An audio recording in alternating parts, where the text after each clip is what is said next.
Welcome to Art Bell, Somewhere in Time. Tonight featuring Coast to Coast AM from September 9th, 1996. From the high desert in the great American Southwest, I bid you all good evening, good morning, and welcome to the best live overnight talk show in America, also the largest from the Hawaiian and Tahitian island chains. Racing eastward to the Caribbean and the U.S. Virgin Islands, where I might add it's raining like crazy right now. We'll get to that. South into South America, north to the pole, definitely worldwide on the internet. I bid you all good morning. I'm Art Bell, and we have a great deal to do this morning. It's going to be open lines. And I'll go breezing through the news for you here in a moment. I got a really nice letter from Kuala Lumpur in Malaysia. Dear Art, I'm a big fan of your show. My friend Kirk of Kirkland, Washington, faithfully sends all your tapes and programs to me. My name is Fun Yen. I'm a Chinese, born in Malaysia, and have been teaching mathematics to school students for 25 years. I have visited your beautiful country many times. I was there in May and June, so I missed the talk about the sea monster found off the island near here. I'm trying to get a copy of a newspaper here featuring the story to send it to you. Please continue with your fantastic show. I admire, get this, the American way of life and how you pursue the truth and how you can be so vocal in every belief. Because here in Malaysia, a person can be put in prison without trial for uttering a tenth of what you guys say on your show, especially part about the government. What a great country you have. And I have an autographed picture, which we're going to send. It would mean so much to me, and so forth and so on. That's Fu Chan of Kuala Lumpur, Malaysia. And I thought that was kind of a nice letter. Now, there are two newspaper articles, one in the Gilmore Mirror, and I want to thank Russ Green for that. A wonderful article. He was along on the trip, and Russ wrote a really, really nice article about us and sent it to us. And there is an article. Look, let me begin by saying that you really need to go up to my webpage tonight. You really do. I call it a tabloid, and somebody anonymously uploaded this article to my webpage from Canada, I suppose, and this newspaper called The Times, up in, I think it's, where is it? Is it in Vancouver? Yeah, Vancouver Island newspaper group. Ran this article, and I'll let you decide. Now, somebody sent me a fax and said this is not a tabloid newspaper. However, I will read the headlines to you here in a moment. You can read the entire article up on the webpage. But I'll read the headlines to you. And, well, no, I'll do it now. And you decide, you tell me if this is tabloid style or not. At the top it says, Times exclusive, NASA hiding aliens. Then the subheadlines are, talk show host hiding saucer parts. Exclusive, learn the truth behind art parts. Feds ready to swoop. Feds ready to swoop. Now, let me tell you, nobody talked to me about this article. Nobody consulted me. Nobody bothered to ask me or even bothered to try to contact me about this article. And I'll read you some highlights from it. You can read the entire article up on the webpage. Just keep scrolling down and you'll read the whole thing. But it is incredible, the things they have said in here. So as far as I can see, they made it up as they went. They may have listened to the program or something, but with regard to the things they've said in here, my God, feds ready to swoop. I don't know where they get this stuff. It's tabloid style. It may not be a tabloid newspaper, but it sure is tabloid style. You take a look. You let me know what you think. There are new photographs on the web page. There are now electron scanning microscope photographs of the alleged Roswell pieces at the Roswell Museum. And that's the silver, copper, silver layered material, 16 layers, and We've got photographs up there for you. I scanned those and got them up, I think, Sunday. And Keith has been very, very busy getting all of this up there. But he thought you would enjoy this article from Canada. Not a tabloid, huh? Okay. So there's all of that and a lot more. I can't even think of it all right now. It will occur to me as I go up on the webpage. Would definitely suggest you go up and take a look. It's www.artbell.com. Easy to remember, easy to get to, www.artbell.com. There is a wealth of new stuff up there for you. President Clinton wants $1 billion for more airline safety, security, wants cameras, scanners. As a matter of fact, they've got a scanner which can look right through your clothes and see you butt naked. And, you know, it occurs to me that we might be asking for all of this a little early. I mean, what if a missile brought down Flight 800? How is the $1 billion going to help that? Maybe we ought to spend some of it on electronic counter-warfare measures for 747s and other commercial aircraft. So, in other words, why not wait for an answer on what happened to Flight 800 before going bonkers on spending money? And a little follow-up. This is all over the place. I don't know what it means, but weeks after the TWA-800 explosion and hundreds of miles away, get this, an American Airlines pilot claims he saw a missile pass his jetliner in flight. While the two cases were being investigated separately, report fits a scenario that is one of the theories under consideration in the TWA case, that a missile brought down the jumbo jet, killing all 230 aboard. So here's a pilot who saw a missile go whizzing by his commercial aircraft. Now, that would get your attention, wouldn't it? If you were sitting there trucking along, probably on autopilot, and there goes a missile.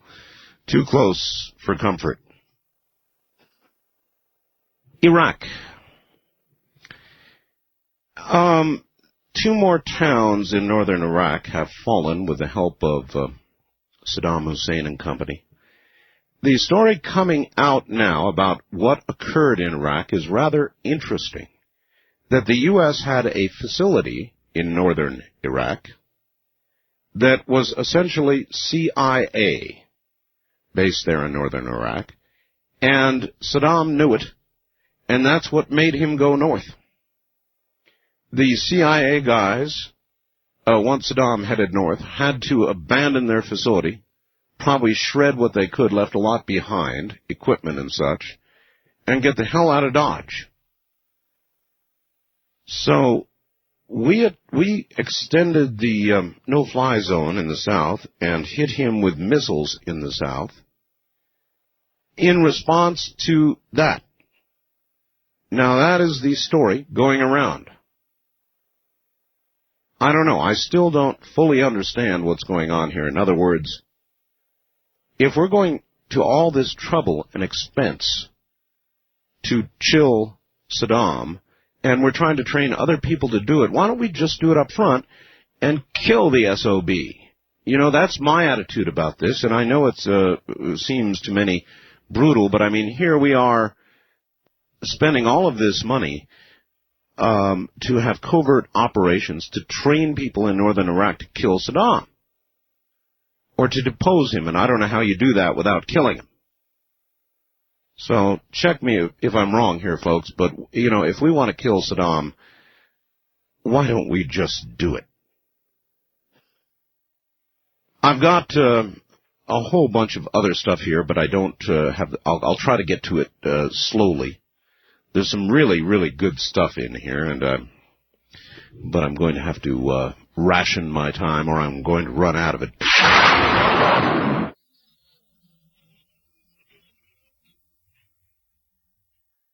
Hurricane Fran has left her mark. As you know, last week we did a program and talked to all the people out there. in the hurricane-affected area. I'm afraid we're going to have to do it again soon.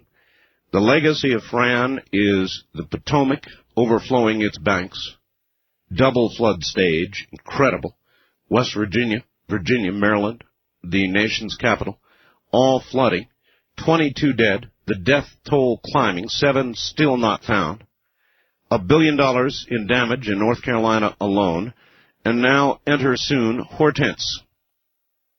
Hurricane, it is a hurricane now. They said, well, they didn't think it would become a hurricane. Wrong. It has. They say it's too early to determine whether it's going to pose a threat to the mainland. However, it certainly is posing a threat to Puerto Rico and the U.S. Virgin Islands. They say Hortense, even at this early stage, may dump 1 foot of rain. I say again, 1 foot of rain. So I hope all of you are okay in the islands this morning. I think it likely that it will not hit St. Thomas, even St. Croix, hopefully too hard. And I'd love to talk to you, so if you are in St. Thomas or St. Croix, you're getting an early preview of Hortense. You might call me at 1-800-825-5033. Let me hold the line open a little while for our friends in the U.S. Virgin Islands, see what's going on with Hortense. Great. Another hurricane. Headed west, northwest, trolling along, gathering strength, and no doubt the people in North Carolina. Well, it's a little early to call it, but the people from Florida to, all the way along the eastern seaboard may have something else to worry about. It's a factory of hurricanes in the Atlantic. The drug use business continues to be in the news. And a new study has found that parental attitudes are part of the trouble. Parents who smoke pot probably will end up with kids who smoke pot. About 65% of those who tried pot when they were young think their kids will. Probably they will. Former Clinton political strategist Dick Morris says he didn't tell a prostitute that First Lady Hillary Clinton ordered a controversial review of FBI files. So he is denying that. And while we're on the subject of politics, is the election all over? The polls show men on dole about evenly split. Women, on the other hand, favor Bill Clinton by incredible amounts.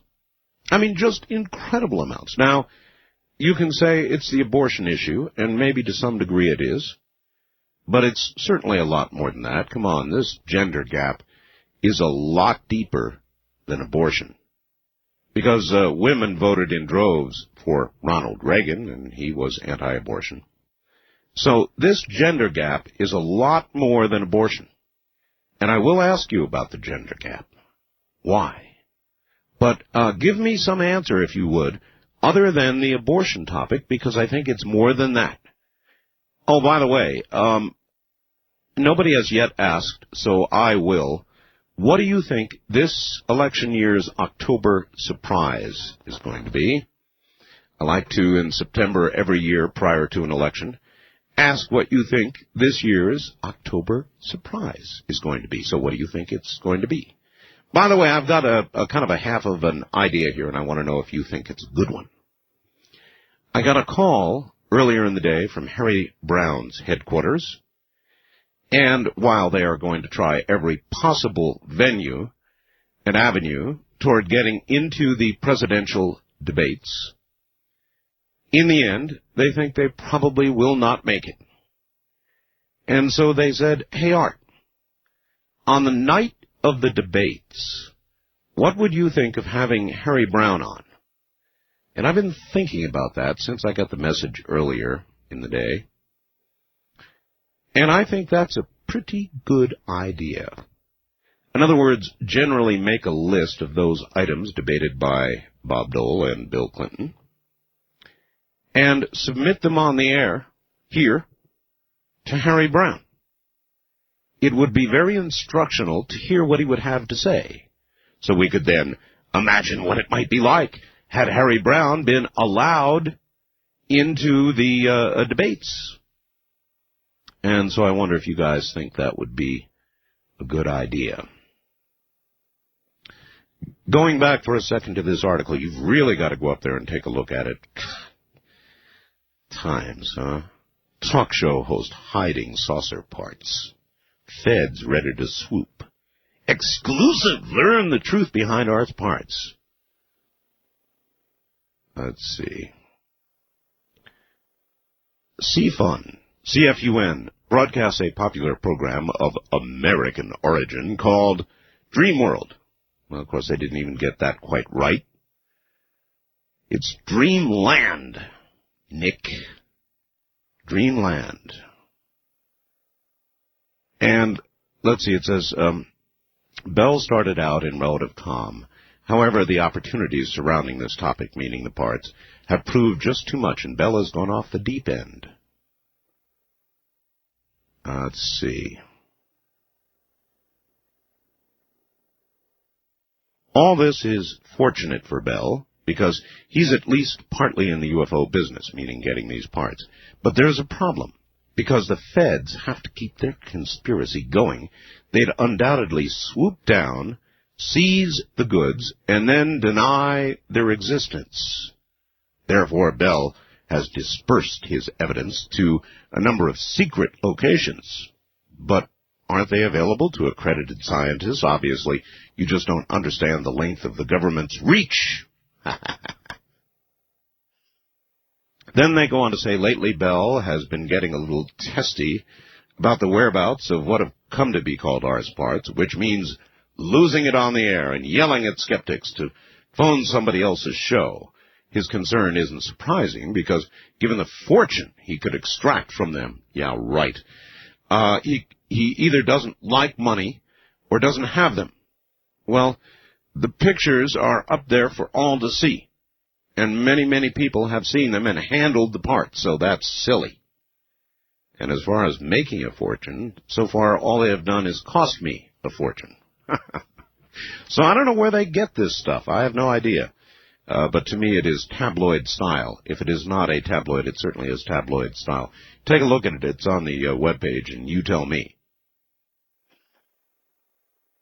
All right.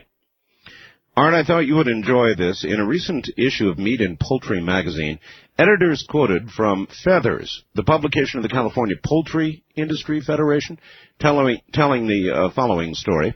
It seems the U.S. Federal Aviation Administration has a unique device. It's for testing the strength of windshields on airplanes. The device is basically a gun that launches a dead chicken at the plane's windshield at approximately the speed the plane flies. The theory is, if the windshield doesn't crack from the carcass impact, it'll survive a real collision with a bird during flight. Well, it seems the British were very interested in this, wanted to test it on a windshield on a brand new speedy locomotive they're developing there. They borrowed the FAA's chicken launcher, loaded the chicken, and fired. Well, the ballistic chicken shattered the windshield, went through the engineer's chair, broke an instrument panel, then embedded itself in the back wall of the engine cab. The British were stunned, asked the FAA to recheck the test to see if everything was done correctly. The FAA reviewed the test thoroughly and had one recommendation.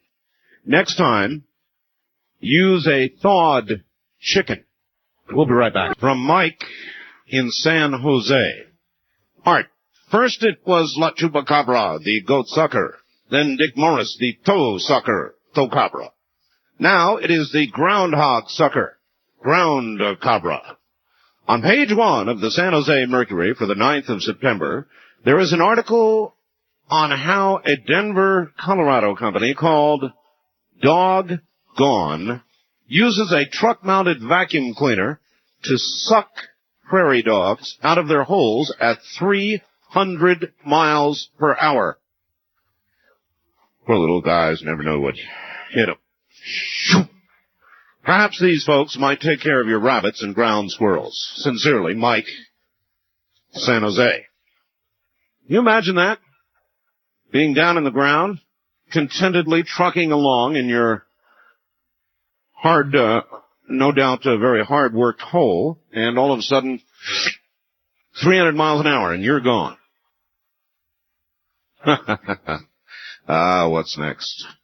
East of the Rockies, you are upon the air. Good morning. Good morning. Well, hello there. Hi, how are you? I'm calling from St. Thomas. Oh, in the Virgin Islands? Yes, lots and lots of rain, and it's very, very windy, and, I don't know who's measuring, but I can tell you it's buckets of water. I would like to know who's responsible for all these damn hurricanes. Oh, I don't know, some crazy men and women who keep coming down this way. Hortense, for one. Somebody. Yeah, it's Hortense's fault. I don't know. Anyway, right now, St. Thomas really has not recovered from Maryland. Yes, I know. Because so many people have tarps on their roofs. So everybody has buckets. And some people are sweeping out water. Some people are just, it's really horrible whenever it rains like this. Well, is the main body of the hurricane now past you and headed toward Puerto Rico? I don't know, because I'm only listening to you right now. Only to me. Well, yes, and last I saw, it was over you. It was over. It looked like St. Croix might be getting a bigger beating than you are. Yes, they did say that St. Croix was going to pass to the south of St. Croix, but it seems as though it's I wouldn't say it's a hurricane, but the winds are high, and we're having lots of rain. Well, at 80 miles an hour, it is, of course, officially a hurricane, though it's not right over you. So I feel so sorry for you folks. I mean, it's one after another. And, SBA has not been helping us much here. We're at the towers, the infamous towers that were really destroyed. And we haven't gotten the money yet, so we can't fix the roofs. And it's just continuous. So you gotta be there with a bucket. No, not as buckets. Everybody's sweeping out water. Some people are just like I am in one room, and I'm just letting the rest of it get wet, and tomorrow I'll just sweep it out. Oh no! It's just rain. But listen, the rain is better than the hurricane. That's right. All right. Well, listen, by the way, the last I heard, the hurricane was kind of stalled, which is really bad news because, I mean, it's almost just sitting there right now. Yeah, it's just sitting here giving us a lot of rain, but I don't believe it. This does not seem to be hurricane winds. It's nothing like Marilyn or Bertha. Right. It's just lots and lots of rain. Of water. Yeah. All right. Well, listen, Thank you very, very much for the report. Take care. And now I will open the East of the Rockies for everybody. I just wanted to get a report. Lots of rain. Those poor people. Well, it's south of them and sort of beating them to death with the circulation just bringing rain bands over them and sitting there. Nobody knows exactly what's going to happen. Hopefully it will not come to the mainland. But I have this awful feeling that it will. It'll build. It'll intensify. It will take aim. And it will hit the U.S. mainland. Probably. Total bummer. West of the Rockies, you're on the air. Hello. Hello. Yes, sir. Am I talking to you? Well, if not, then I'm not sure who you are talking to. There's a time lapse, huh? Only if you're listening to your radio, and when you get on the air, you're not supposed to. Right, I turned it off. Yes. What I wanted to mention, you just read I guess it was a fax. I just came in on the program, so I haven't heard too much. I wanted to mention that I enjoy immensely your program. I listen to it just constantly. Well, thank you. I'm up and about most of the time that you're on. But in any event, you about the gophers. Yeah. You cut that short. I think you better mention that they're swooped up that tube at 300 miles an hour, but the inventor has a foam cushion to. You mean they live? Oh yeah, the purpose of the doggone thing is to transfer from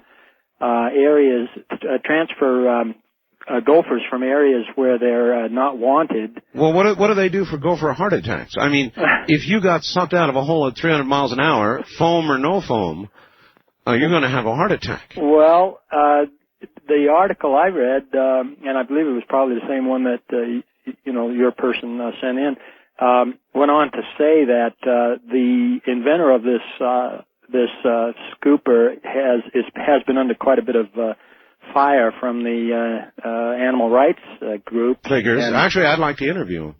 Well, I think it's quite a thing because they are. He claims that most of the gophers they arrive in the truck after their transport through the tube a little bit dazed. He said a little dazed. All right, now, so how do they prevent gopher pileup? In other words, if one gopher comes flying through at 300 miles an hour and hits the foam, I've got that part, and he lives, he's a little dazed or has a heart attack or whatever.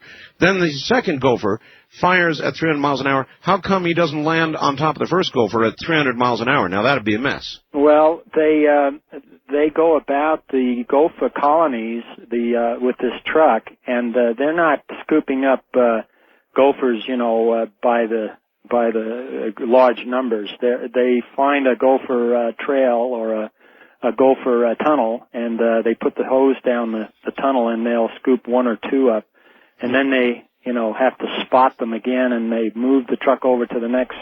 Yeah, but I mean, how would you prevent, for example, suppose there's a whole family, mom, dad, and 3 little gopher babies, all sort of in there together. You go, pop, pop, pop, pop, pop. Well, they didn't mention the offspring, the little ones, in that. Well, if the inventor of this insidious machine or wonderful machine would like to contact me, I will interview him. It's very interesting. But he's transporting a lot of these gophers where they ordinarily would shoot them. Seems to me if you just left the other end, like a vacuum cleaner, just blew them out the other end, you could almost put these gophers in orbit. Just blow them out into low Earth orbit. All right. Well, listen, thank you very much for the call. Only here.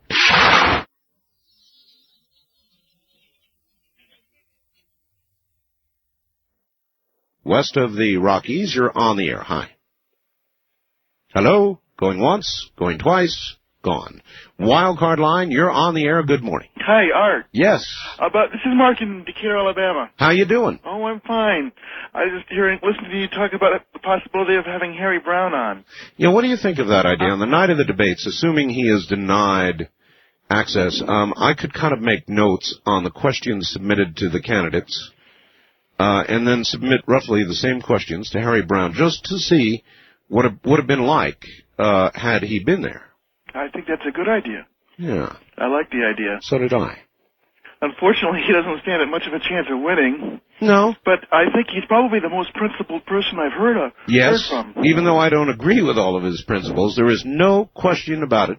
The man is principled. He's also, by the way, on all 50 state ballots. And that makes me think that people who qualify ought to get at least one shot at the debates. Well, I agree with that. So do I. I mean, that's why I thought it'd be interesting. All right, thank you very much. So maybe I'll do that. His headquarters thought it'd be a good idea, which I thought was very flattering. I mean, on the night of the debates, it gives him an opportunity to respond.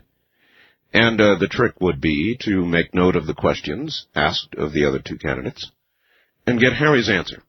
And that way you can sit back and imagine what the debates would have been like or how they would have been altered had the Libertarian candidate been there.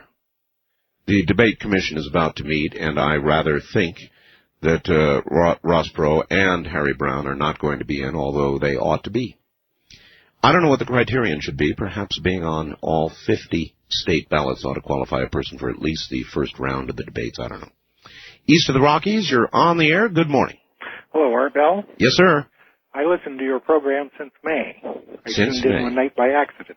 Well, a lot of people find me by accident. I had never heard of you until then, but your programs are fantastic, and I listen almost all the time. Thank you. Well, they are different. I have 3 things to talk with you about. All right. All of them are quick. All right. This is Flight 800. Yes, sir. I have thought from the very beginning that this was probably a missile that brought down Flight 800. Mm-hmm. I talked to a friend of mine who was retired from the Air Force this last weekend, and the first thing he said when he saw me is, "What do you think brought down Flight 800? I said, "A missile, but I don't know what kind or where it came from." Right. He said, "I thoroughly agree." He said, Aviation Week and Space Technology, which is a magazine that you probably have heard of, is running a whole series of articles on Flight 800. And he says there was a National Guard air group practicing about 30 miles from where that flight went down. That's right. And I also had another article indicating the Air Force, the Army, the military is not cooperating with the FBI in the investigation. That's very suspicious. Not surprising. Yes, it is. Because they would protect one another until they found out exactly what happened. Well, look, yes, no, that one doesn't wash here. I mean, we're talking about 230 American lives in an airliner. No, that doesn't wash. If we did this by accident, then we need to come forward and damn well say so right away. And in not doing so, you have subverted the entire Constitution, in my opinion. Oh, I agree with that. Period. I mean, not only... the act itself, thank you, is bad enough. If it was an accident, that's horrible. But it is not as horrible as one federal agency, in effect, keeping it from another. I'm not saying that's what's going on here. But that would be truly horrible. That would mean the end of everything that we hold and cherish as dear. And that is... I don't know, the American way. You just don't do that. If there is an accident, you own up to it, you make changes, so it never happens again. You don't hide it. If you indulge a cover-up, then we're losing it. First-time caller line, you're on the air. Hi. No, I guess we missed you. Too bad. Wildcard line, you're on the air. Good morning. Art. That's me. Art, great. Turn your radio off, please. Yeah, I got you. There you go. Listen, my friend, let's start off. My name is James. I'm calling from Nashville, Tennessee. And I guess I've been listening for about 2 years now. I got my friend Ryan here with me. We're in college here. And you got to forgive me. I'm a little nervous, so bear with me. I understand. I've got a sort of ultimate conspiracy theory here about the crop circles. Okay. You know what somebody did? Somebody sent me a fax a little earlier tonight and said they think crop circles are HARP. They also think that Saddam Hussein is going to be found with with red burn marks all over him in the middle of a crop circle in Iraq. Well, this has nothing to do with people on Earth. I'm talking about, I guess, interplanetary conspiracy. Really? Just hear me out, and you can... I'm listening. You can make your judgment. This is just a thought. People read information on a point scale. Like you read a book, it could be on a 12-point font or smaller font. Right. We read on a really small scale. Right. These aliens, apparently have done a lot of research on human beings and know somewhat of how we tick and how we ingest information. I would assume. But these crop circles are humongous. I don't know if have you ever been to one and seen No, one? but I don't have to go to one, sir, to appreciate the dimensions of them. I've got photographs on my website, as you know. Obviously. Okay, so obviously, if you were to walk up to one and look at it, yeah. It would probably not register to you well. You probably couldn't digest a whole lot of it. Well, it would not be particularly impressive on the ground anyway. You've got to see the totality of it, and that can only be done from the air. Okay. Okay. My point. Okay, that is my point. Who sees things from the air? Okay, we see things from the air in planes. Okay, that is not our natural realm, obviously. To what do we associate the sky with? Besides planes, and that's UFOs. Well, all right. Yes, I see where you're going. Thank you. In other words, it can only be seen from the air, therefore it was done from the air, and I think that is a safe conclusion. I don't think it necessarily leads one to the conclusion that it's done by saucers, but done from the air. I'd say you could draw that conclusion. Listen to this. I got this from a certain television station, and I won't mention which, in Hawaii. Hi, Art. I'm in the process of tracking down a very interesting guest for you. I've got a friend named Paul who lives part-time in Honolulu, part-time in Portland, head of a fairly large and successful company. He has a girlfriend named Anita. In the past, I brought up the subject of UFOs with both Paul and Anita. Neither of them knew enough about it to make an opinion, or have an opinion. I suspect they probably thought I was a bit off-kilter. Recently, Paul and Anita came to Hawaii for a visit. Anita approached me with great excitement, said she'd met a woman I had to talk to, something about something had really gotten Anita's attention on the subject of UFOs, and this is her story about the woman. This woman currently works for the huge hydroelectric power company in the Northwest, Bonneville Power. She apparently holds a major position there. The woman is a Native American and very much into Native American history, language, and culture. She can speak and read one of the ancient languages. The woman has also been in the Special Forces and apparently holds a high-level, top-secret clearance. According to her, she was contacted by certain officials sometime in the past and taken to a crystal mountain somewhere near Palm Desert, California. She was shown some inscriptions in crystal that were very, very old and asked to translate them. According to this woman, they were written in a number of ancient languages. One of them was the Native American language, or petrographs, that she's able to read. She says they had been etched by laser and were holographs, very high-tech, yet very ancient. The message translated simply, quote, "We came to this planet, we seeded this planet, we will return," end quote. Anita says this woman is now ready to go public with her story. She can verify her credentials. I am in the process of contacting her. Unfortunately, I work for a mainstream local TV news department, which I will not identify. Should I take this to my news director, he'd ask me what I'd been smoking. So when I contact the woman, I will give you the information. Take care. Love the show. Dick in Hawaii. Well, thanks, Dick. I appreciate that. We'll follow it up. I don't care. People already know I'm crazy and I'll do this sort of thing, and that's fascinating, so I will follow it up indeed. East of the Rockies, you're on the air. Hi. Hey, Art. Hello. This is Larry in Mobile. Mobile, Alabama. Yeah. Well, all right. Hopefully we won't get the storm. Hopefully not. We tend to get them here, or in the Northern Gulf. Anyway, about an hour ago, you had a Dark Skies promo. You played as a bumper. Not a bumper. No, sir. That's NBC advertising on my program. Well, now let me play ignorant for a moment. I work with an NBC affiliate, and that is an actual promo. That's an actual advertisement for Dark Skies. Yeah, okay, they're a promo for NBC. Not a promo, a commercial. We're being paid to play that.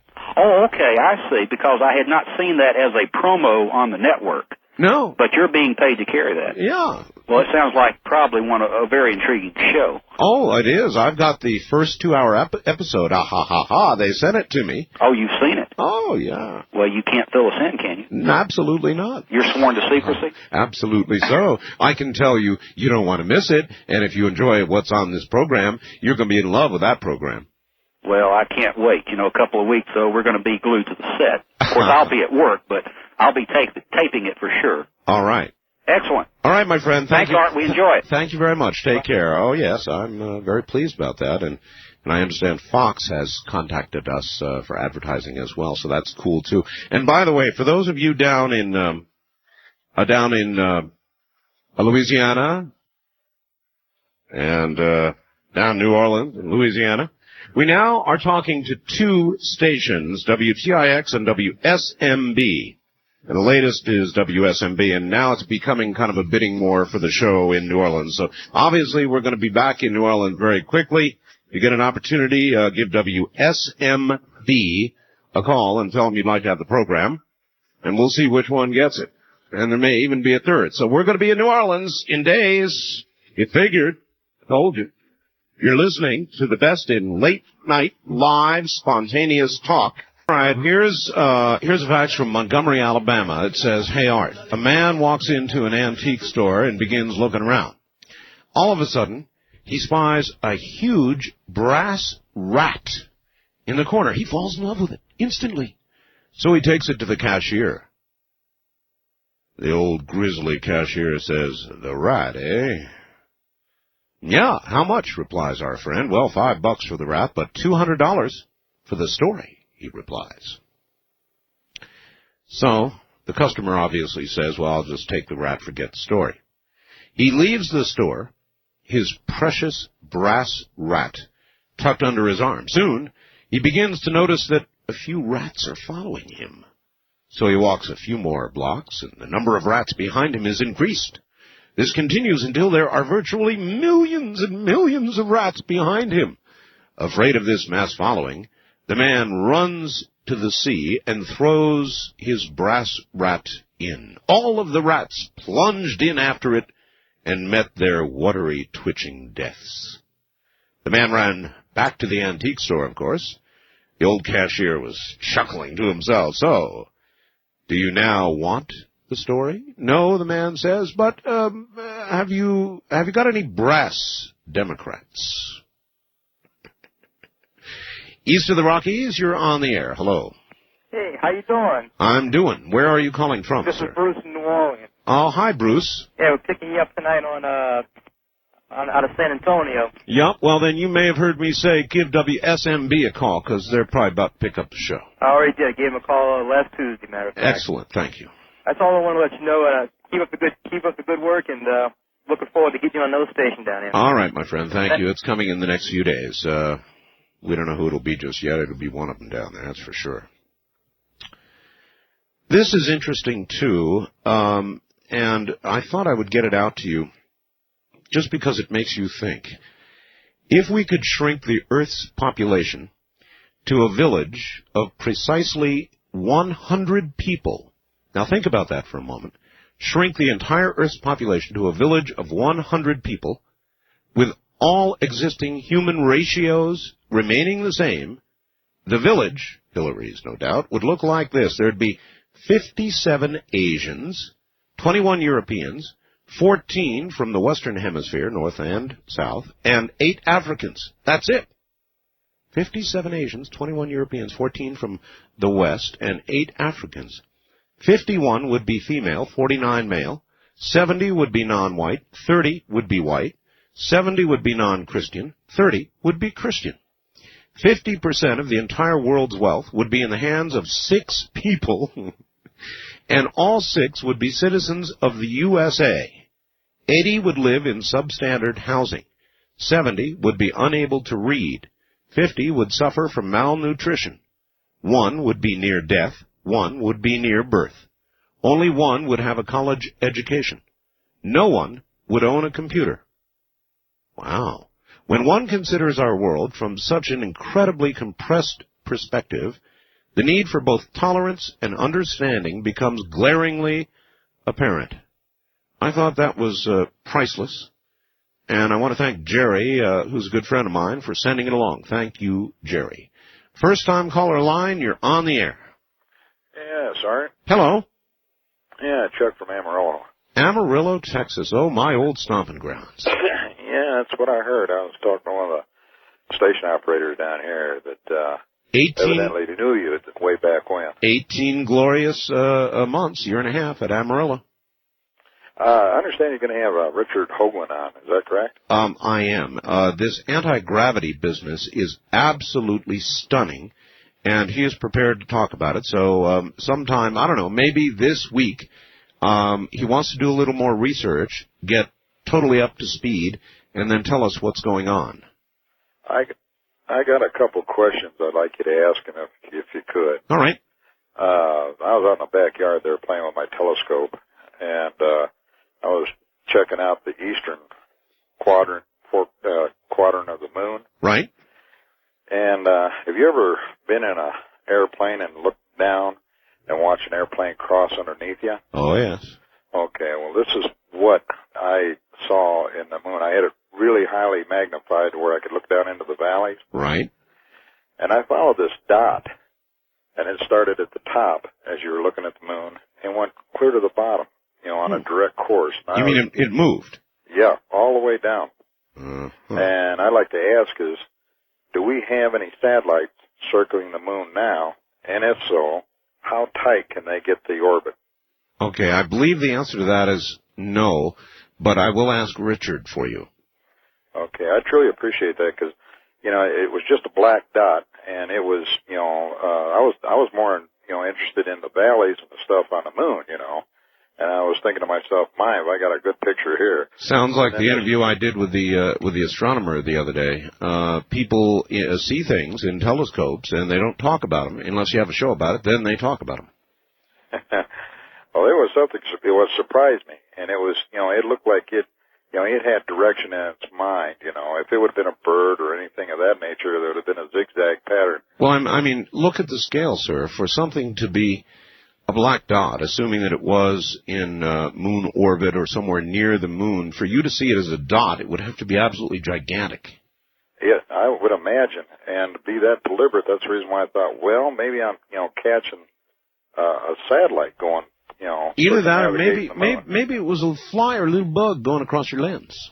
Well, I thought about that too, but you go up in front and go. The panhandle in the wind. I do indeed. Boy, I'll tell you, they used to say there was a direct line from the Arctic right down side of the mountains and dumping into Amarillo, and they were right. Well, that's right. Well, it's all flat between here and the North Pole anyhow. Yeah, that's it. Thank you, my friend. Yeah, thank you. Take care. That's Amarillo. Yeah, year and a half at Amarillo. It's actually kind of a neat place. It is, particularly if you like weather. You know me and my old friend Lynn, and we love weather, and Amarillo was just the right place for it. I mean, sometimes you'd go outside, on a summer day when you're having a good thunderstorm, you'd look out, and at the horizon, which was some distance away, you would see this great wall of red moving toward you. And I say red because it was picking up dust and dirt as it would come. And it was like the right hand of God was about to slam you and slap you. And usually that's about the way it turned out.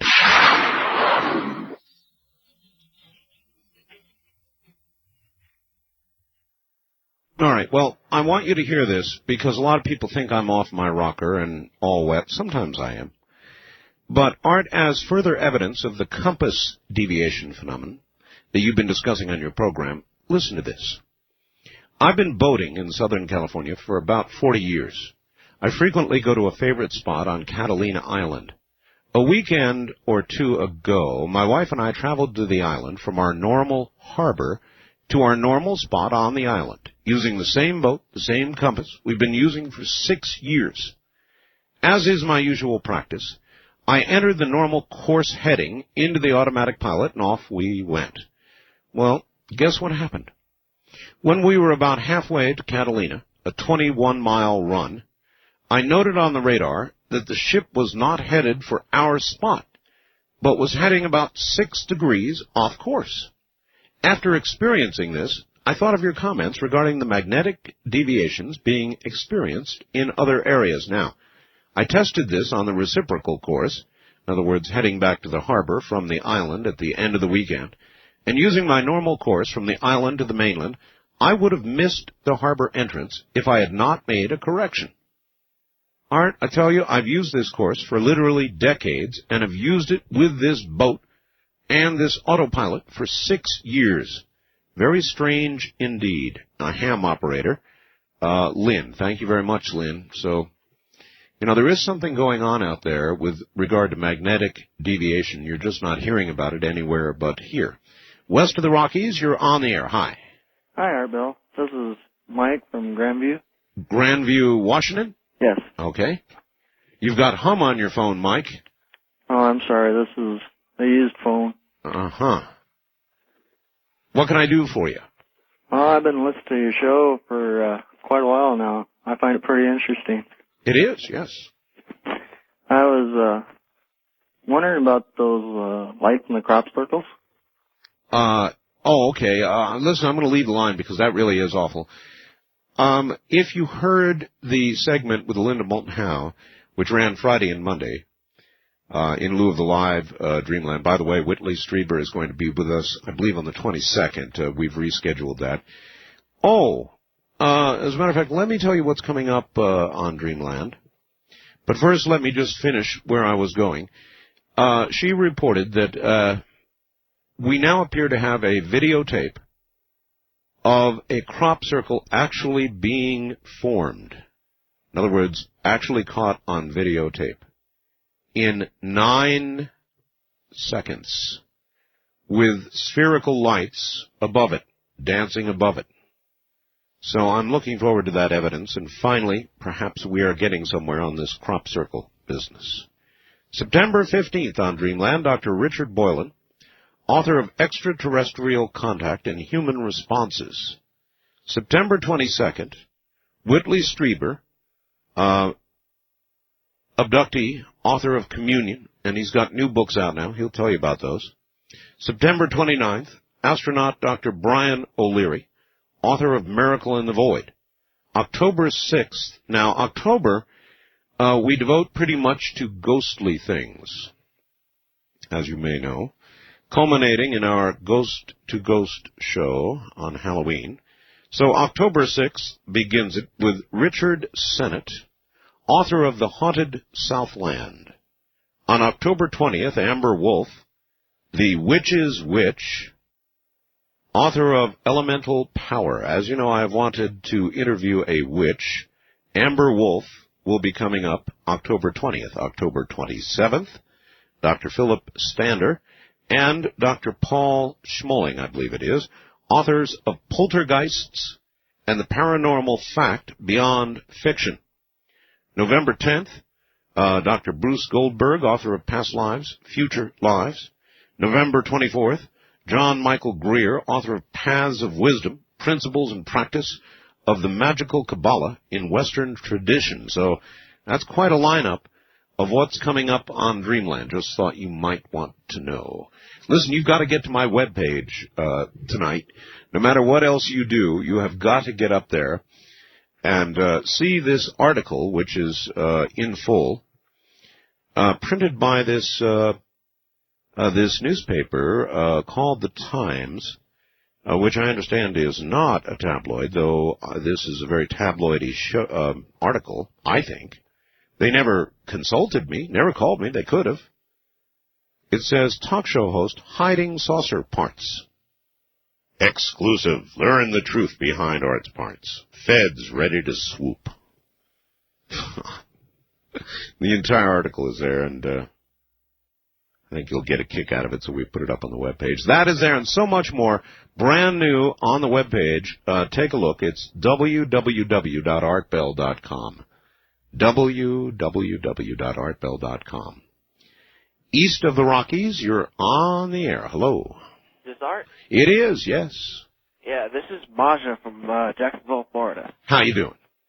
Yeah, I heard a while back you had an episode of Dreamland with vampires, about vampires. That's right. Yeah, I'm really sad I missed that one, because I would love to have called in and told you about the other side of the coin. Which werewolves. Werewolves? Yes.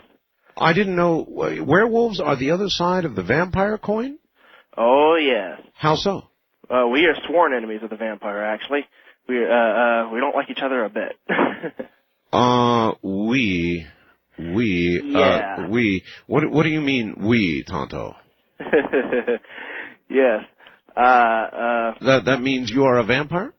No, I am a werewolf. You are a werewolf? Well, what you would call a werewolf. Well, that's fine. I mean, we won't play with words here. You're a werewolf. What does that boil down to meaning? I mean, what do you do as a werewolf? Well, it's not much different than anybody else. It's just a cultural kind of thing. There is a little bit of physical difference between us and most humans, but well, what is a werewolf? What's a typical day for a werewolf? Just pretty much anything like a human. We lead pretty human lives. The only difference is yes. We have a little bit of heightened senses. And we better sense tend of to smell. try and stay away from vampires during the day. Better sense of smell. Yes, and we can see a little bit into the infrared area, and like a normal. What about your teeth? No, there's no teeth. Long teeth and How about hair? No general. Hair? We just look like everybody else. Well, then, how are we to discern you from the average guy on the street? Pretty much you don't. That's the idea. Well, werewolves, though, I mean, they occasionally, they attack people and eat them? No, that's Old wives' tale? Actually, it's vampire propaganda. Vampire propaganda. Mm-hmm. Sort of a kind of a jealousy or a hatred or. Yeah, pretty much. It's the most they can do to get us found out or just basically get the general populace after us is a plus on their side. Have you ever been identified by a vampire?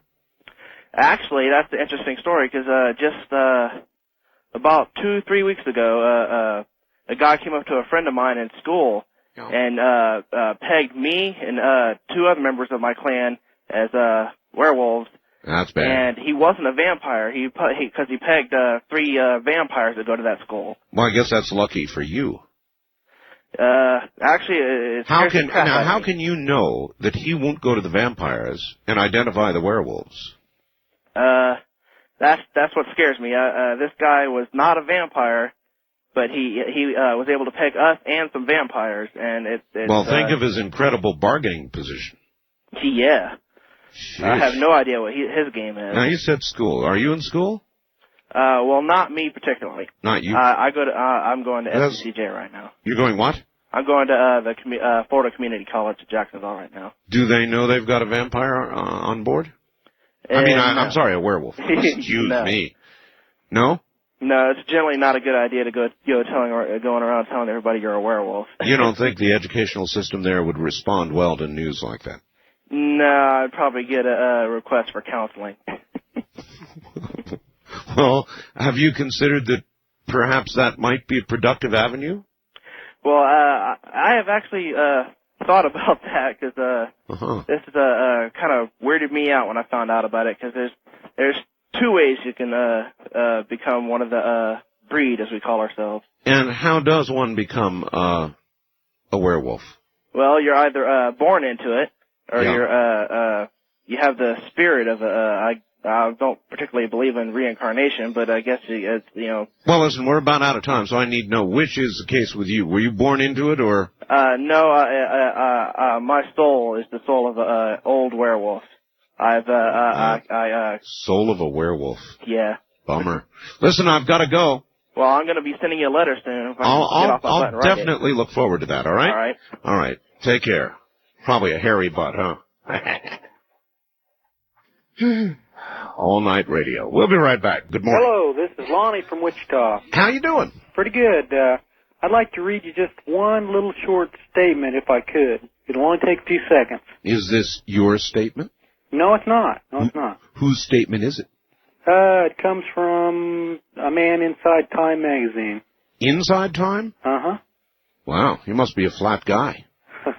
All right, let's hear it. Okay, Maintenance Chief Nico Juriak fiddles with the dials on his non-directional radio beacon. In a couple of hours, he will be a rich man. The 2 American operatives told him if he can quietly send Ron Brown's airplane into St. John's Hill, all he must do is to shut off his radio beacon at the same moment a decoy beacon is turned on at the base of the mountain. Let's see. Yeah, of course, that could the beacon switch is completed.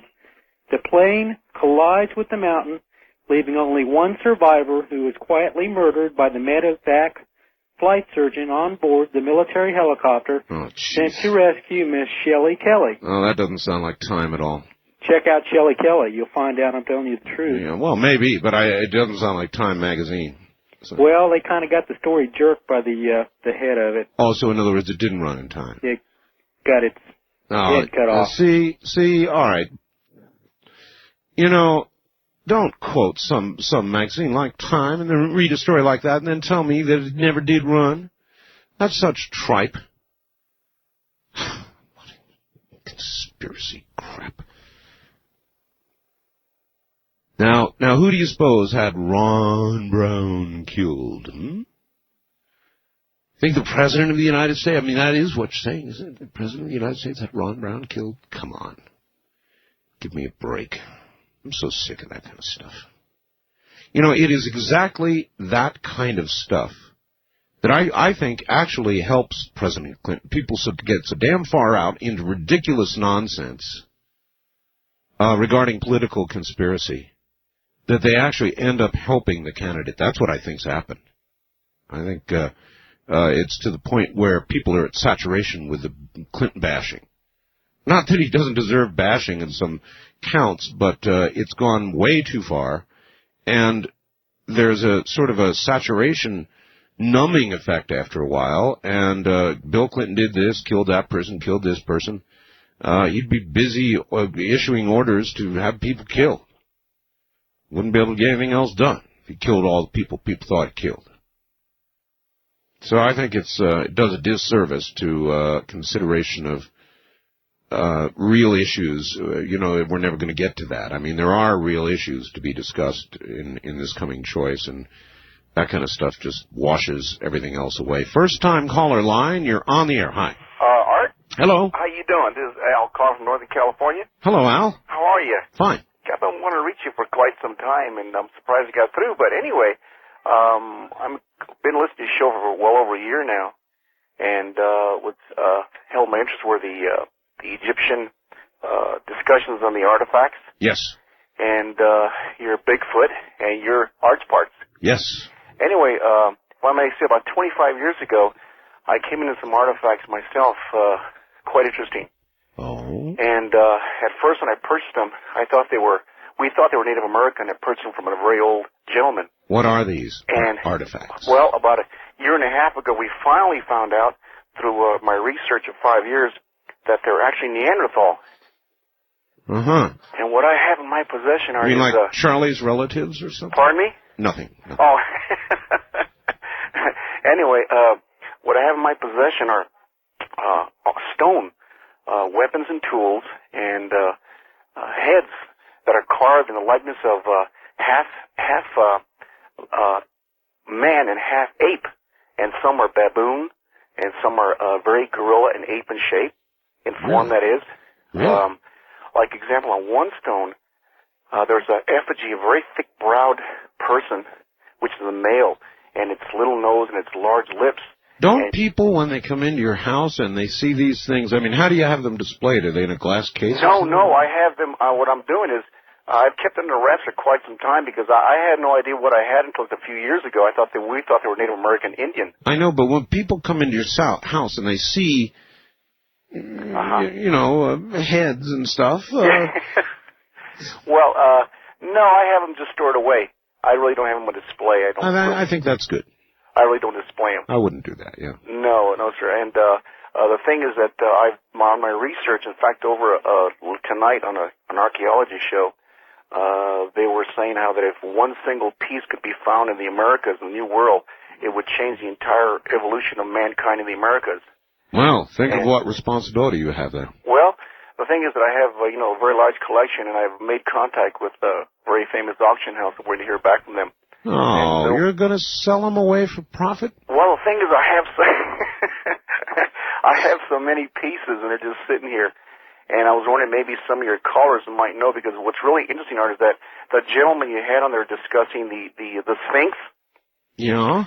I have some stone carvings that are shaped like the Sphinx. I have others that remind me of Amun-Ra, the sun god. Well, I'll tell you what. Why don't you take some photographs and send me some photographs? Oh, I'd love to do that. Sure, I've already got some in sketches also. Well, I don't want sketches. I want pictures. Sure. All right? You bet. Send me pictures, and I'll get them up on the web. Okay. All right, take care. God, heads. And he's going to auction them off. Oh, man. I can just see that auction now. Sold to the man in the red shirt. Take your head, sir. Change all of Western civilization. He's going to auction them off. South Beach, maybe, huh? East of the Rockies, you're on the air. Hi. Hi, Art. Steve from South Dakota. Hey, Steve. Say, you ought to get yourself a telescope, Art. Well, you really should get I really have a cool pair of binoculars that's the next best thing. I mean, they're really incredible binoculars. What are the power?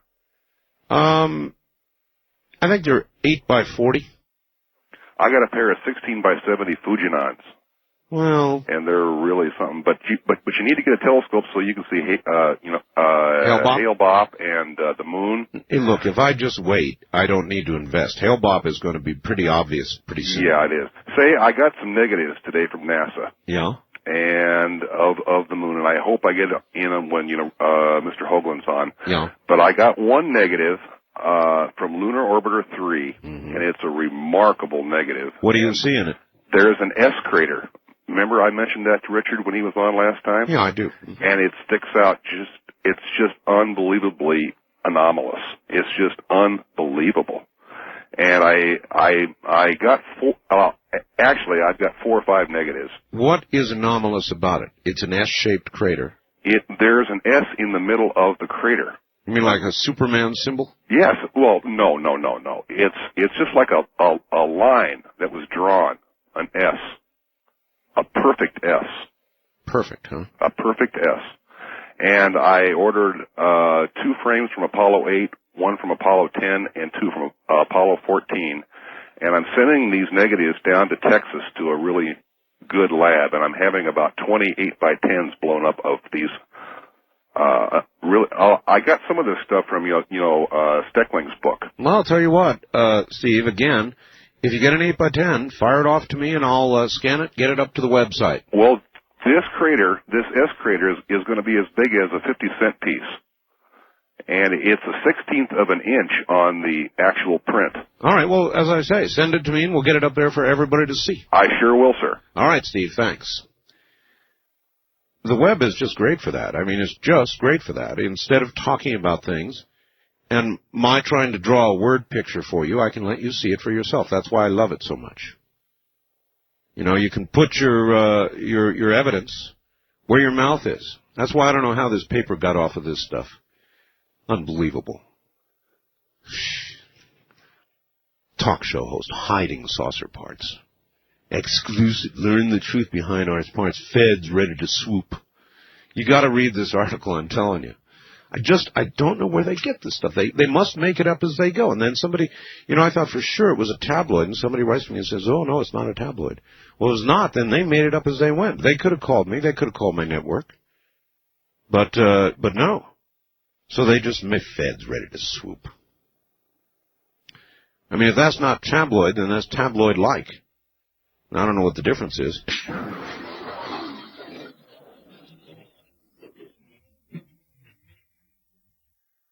Back we go to the land of the unknown, talk radio unscreened. East of the Rockies, you're on the air, top of the morning. Yes, sir, Mr. Bell. It's a pleasure to speak with you again. I'm calling from Galveston, Texas. Galveston, yes, sir. I was wondering when you'll ever have Stanford Friedman on again. I thought he was a very interesting man. He absolutely is. Stan is a good friend, and we can have him on again really any time. Stan's always willing to come on, so I'll try and fit him in. Okay, thank you. Okay, sir. Take care. Galveston, Houston, Galveston. KTRH, Houston, the big one. We got another big one coming in Texas soon, but they won't let me talk about it. West of the Rockies, you're on the air. Hi. Hi, Art. This is Antonio from Cherry Hills, Colorado. Yes, sir. I just wanted to say hi to you. Last time I saw you, we were at the golf course at Cherry Hills there, and we were watching Arnold Palmer hit one in on the 8th hole. No, you got me mixed up with somebody else. Is this Art Bell? Yeah. You sound the same. But I'm not the person. I've never watched Arnold Palmer in person in my life. You were down there when Nixon was there? No. Oh, my gosh. I could have sworn that was you. No. Anyway, I wanted to make a comment on the McDougal thing. Sure. I think it's a shame. I think the girl's covering up for the president, and she's taking it in the gut, and she's going down. And well, I was a victim. I think she's a political prisoner, actually. Do you? Yes. Well, she looked a little like one in chains. Man, they had her all chained up earlier today. I saw that. They had her shackled. She was once a particularly striking woman. She was a very beautiful woman. She's, you can tell she's a little older now, but you can tell by her features that she was once incredible.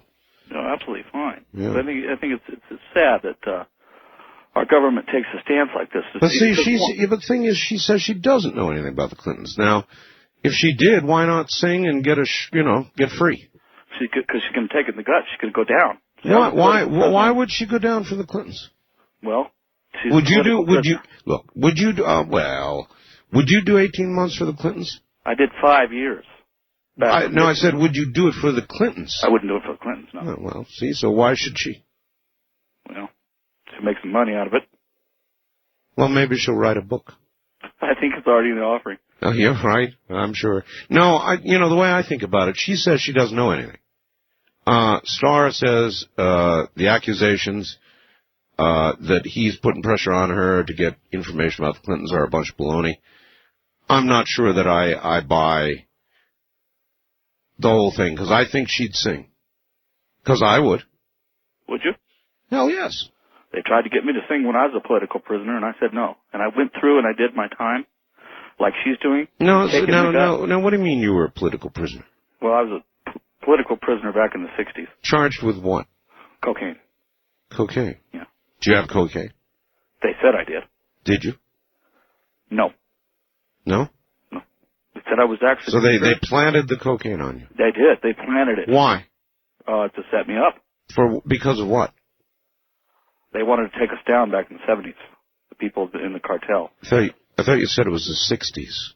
Well, this is late 60s, early 70s. Mm-hmm. All right, well, thank you, but I don't think she's a political prisoner, and I'm sorry, but you can hear stories a dime a dozen like yours in the jailhouse, you know? Everybody's innocent. They planted. They framed me. They framed me. Well, maybe they did, but for some nefarious reason. I'm not saying that it doesn't happen. People do get framed, but not as frequently as you would imagine. Wildcard line, you're on the air. Hello. Hello? Hello. Yes, I'd like to tell you about a diagram I have of a picture of the Sphinx, and there's a hidden door behind the left elbow and stairs going down. You have a diagram of a picture? Yes, a diagram of the Sphinx with a hidden door behind the left elbow. Also, I'd like to mention something. There's an object in ancient Egypt. They have never found it. It's called a jed pillar. I asked Zachariah. It's called what? A jed pillar. A jed pillar. Yes, it's a tall pillar. They had ceremonies and festivals for raising the jed pillar, and Osiris is said to have raised the jed pillar. What is it? It's a tall pillar, and it's hollow, and it comes down to a horn on the bottom, and it has 4 capacitive plates on the top.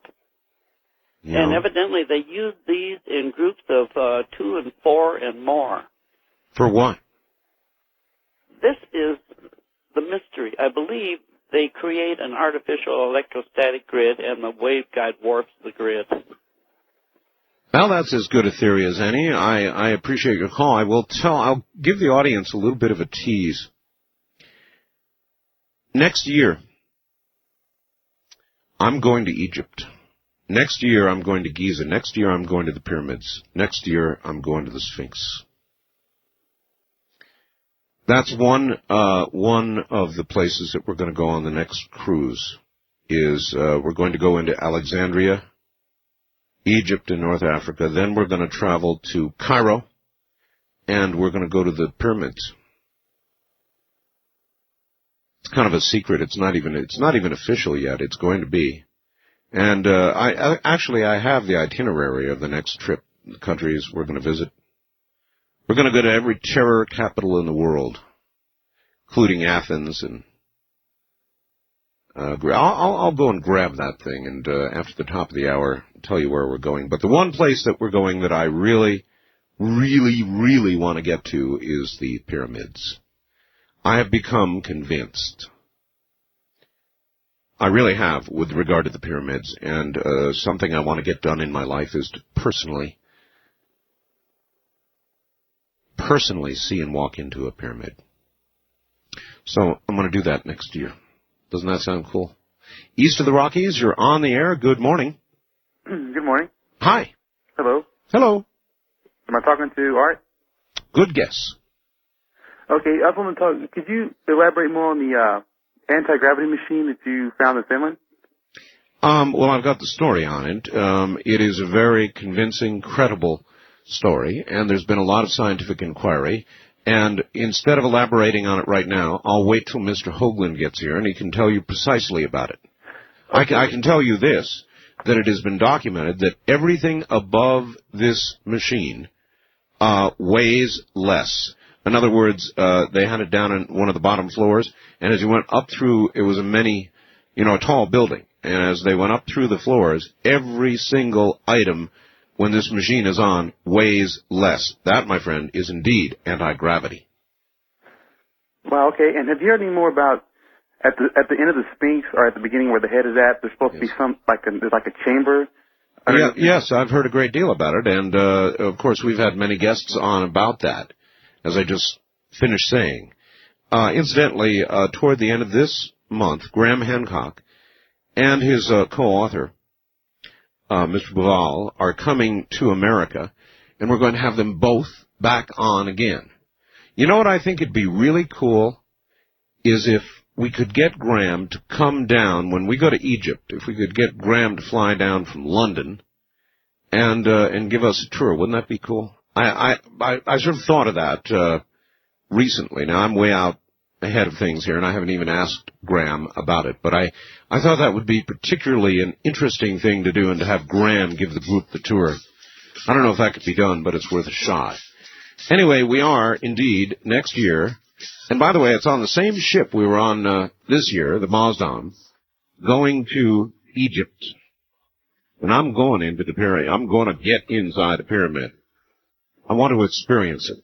It's just one of those things that I want to get done while I'm here, if you know what I mean. All right, we're going to break here at the top of the hour, and we'll be right back with more. Good morning, everybody. We'll kind of cruise over the news here in a moment and cover what there is to cover. Our president wants $1 billion for airline security. One wonders whether some of that money perhaps ought to go for electronic countermeasures to be installed in 747s.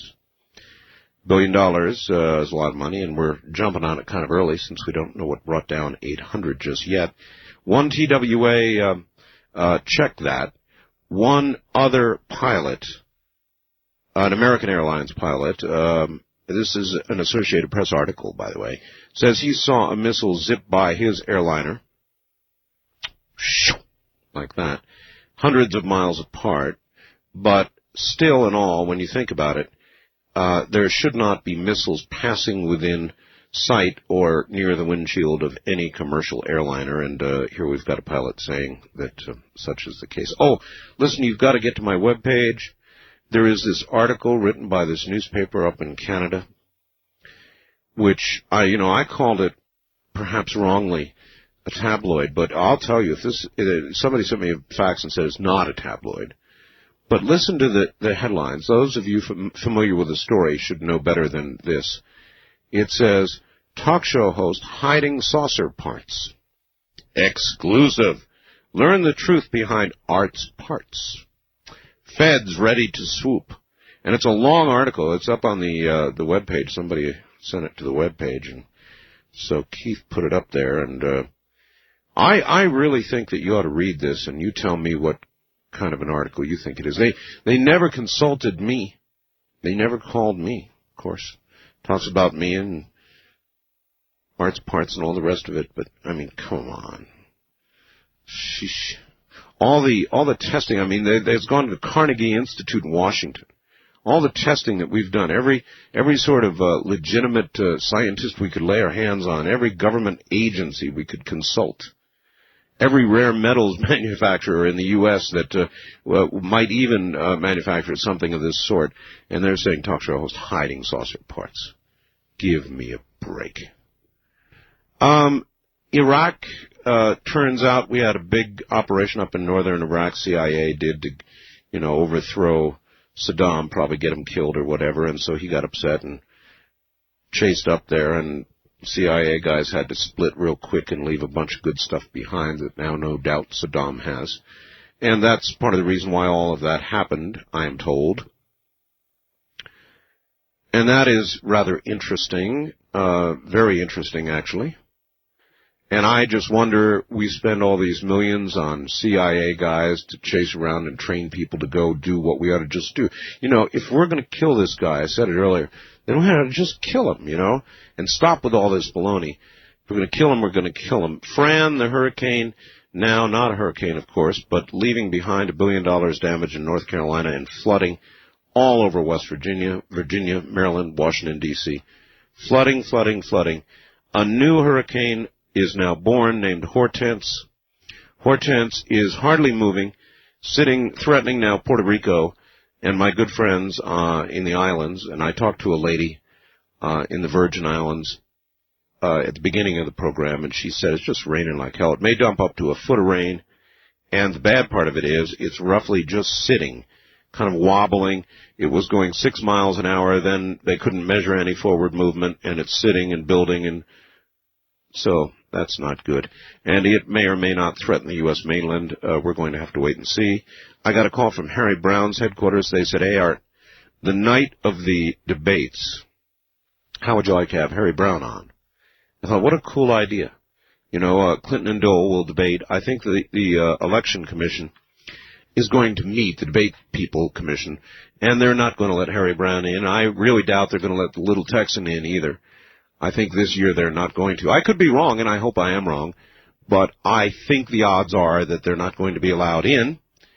And so if that turns out to be the case, the offer is to have Harry on the show, and he apparently would like to be on the program, so I'm kind of all for it. I think it would be kind of fun just to write down the questions that the candidates debate and then throw them to Harry, and then we can all get an idea of what it would be like if they had allowed some other point of view, whether I agree with it or not, into the debates, and let Harry answer right here on the air. What do you think? Good idea?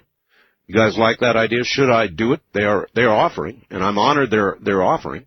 We're also talking a little bit about Susan McDougal. Somebody called up and said that she's protecting the Clintons, taking it in the gut for the Clintons, and I don't think so. She says she doesn't know anything that will damage them. And my view is that if she did, she'd sing. And, of course, there's a lot of disagreement about that, because a lot of people want to believe that she's got all these secrets that bring the Clintons down. Mike sends me the following. Art, if Susan McDougal sang, who would protect her? Well, to me, the obvious answer is, Mike, her song would protect her. And if she's going into a federal correctional institution, which I guess she is, right? For, 18 months? Isn't that what she got? Or is it more? 2.5 years? I forget. Whatever it is. She would sing to keep herself out of prison. Moreover, with regard to protection, her song would protect her.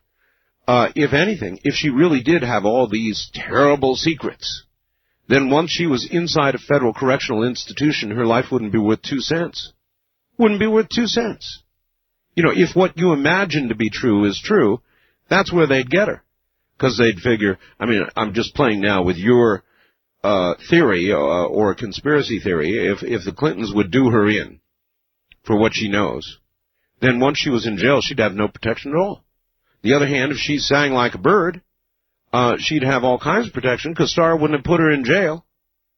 And once she has sung the song, then the song is there for all to hear, and there's no point in doing anything to her, because the song has been sung, if you follow me, Mike. So it seems to me, with regard to what you ask, who would protect her, her song would protect her. All right. I want to give out the international number, and I don't do that enough. I know it. I keep forgetting it. We have got a toll-free international line. I don't care where you are in the world. You can call us toll-free. Really, it won't cost you anything. And I know a lot of people listen on the Internet, and a lot of people are able to hear our big 50,000-watt stations out of the country. So whether you're in Europe or Asia or South America or Central America, if you want to call us, here's how to do it. Call and get the AT&T operator, or get the country code for your country and dial that, and then call 800-893-0903.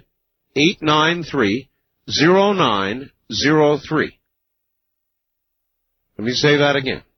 Get the AT&T operator for your country, or the USA Direct Access code number, then dial 800, or have her dial for you, 800-893-0903. And that line is open all the time that I'm on the air. 800-893-0903. Back to work we go. Actually, it's not work. This is more like play. East of the Rockies, you're on the air. Good. Whoops, would have been. West of the Rockies, you're on the air. Hello. Good morning, Art. Good morning. I think periodically a caller needs to call in and tell all the new listeners that you have a very strange sense of humor. Well, that's true. That really is true, because I know that I get letters from people, and you wouldn't believe the letters I get. And so you're right. I do have a strange sense of humor, and people take things, a lot of times I say, dead serious, when they shouldn't. Okay. Well, enough said for that. I just thought we should remind the people. I have a bizarre sense of humor. Two quick points. First of all, as far as the new guest, have you heard of Dolores Cannon? Yes, I've heard the name. Okay. Basically, I pulled out a tape that I recorded back in the 1990s. She was on Rick Barber's show here at KOA in Denver, and it was just before the Gulf War, during Desert Shield, I believe. And the first part of the tape I didn't get to record it, or the first part of the show, I got the last part recorded, and she speaks about a lot about the quatrains from Nostradamus. Oh, yes. She said that at that time she did not feel that what Iraq was doing or what we were doing with Iraq was leading up to anything in particular. She said it would be about 5 or 6 years before Iraq would rise up again, and that would be the beginning of the end, as she quoted it. And by God, you mean of the world? Actually, the beginning of, quote, kind of like a World War III is the way she puts it. Well, that World War III would essentially be the end of the world, right? Right, somewhat. So, but we have the Gulf War. That didn't end the world. Right. But at that time, oddly enough... Wait a minute. Pause for just a second. I've got to have my endo the world horns. Okay, now continue. That reminds me, a great song that you might want to play, Eve of Destruction. Do you remember that song from... Barry... yes. Barry somebody. I know. I couldn't think of the last name, or the name, but Barry is the first name. If you could get a copy of that, I do have a copy somewhere. But so all you can remember is the first name, too? Yeah. Barry McGuire. Barry McGuire, you're right, boy. I can tell you were an old DJ. Barry McGuire, Eve of Destruction, you're right. Do you know that is a record that AFRTS, the Armed Forces Radio and Television Service, banned? No kidding. Yeah, they wouldn't let them play it. So think of all the hate there is in Red China. Take a look around. I know. I know that. You know when that was out, and I was working at the time for a Japanese company on the island of Okinawa, and AFRTS couldn't play that, so we played the hell out of it. We used to play it all the time just to stick it to them. Have you played it on Coast? Never, but I ought to, huh? You ought to. It would just fit in perfect. All right, I'll take that into consideration. Thank you very much. Yeah, it's Barry McGuire. East of the Rockies, you're on the air. Hello. Hello there. Hello? Yes, sir. Hello. Hello. Yes. Turn your radio off. It's off. That's good. You're on. Yes, I was just calling to say. You're going to have to get into your phone and speak up nice and loud, because I can barely hear you. Okay, how's that? Better? Listen, I was just calling to say about the 800 flight. Yes. U.S. Navy 2, commercial airliner 0. Well, I don't know what that's supposed to mean. You have facts to go with that? WNBC ran a story Friday night that... well, a lot of people have run stories, sir, but I've seen no absolute evidence nor admission of guilt, have you? No, and you're not going to see an admission of guilt. All right, well, then I don't mind... I guess, discussing the possibility, but until there is evidence, to just call up and give that like a ball score is pretty flippant, and not fair, and I wouldn't say the Navy or the Air Force or the Army or anybody else shot it down until I had some sort of evidence. I don't want to believe that. I'm not saying it can't be so. It could be that it was a mistake, but I'll tell you, if we shot that airliner down by mistake and we're now covering it all up, then God help us. As a nation, it'll tear this country apart. So I wouldn't be flippant about it, and I hope to hell it's not true. First time caller line, you're on the air. Art. Yes, sir. I'm a truck driver in Greenville, South Carolina. Yes, sir.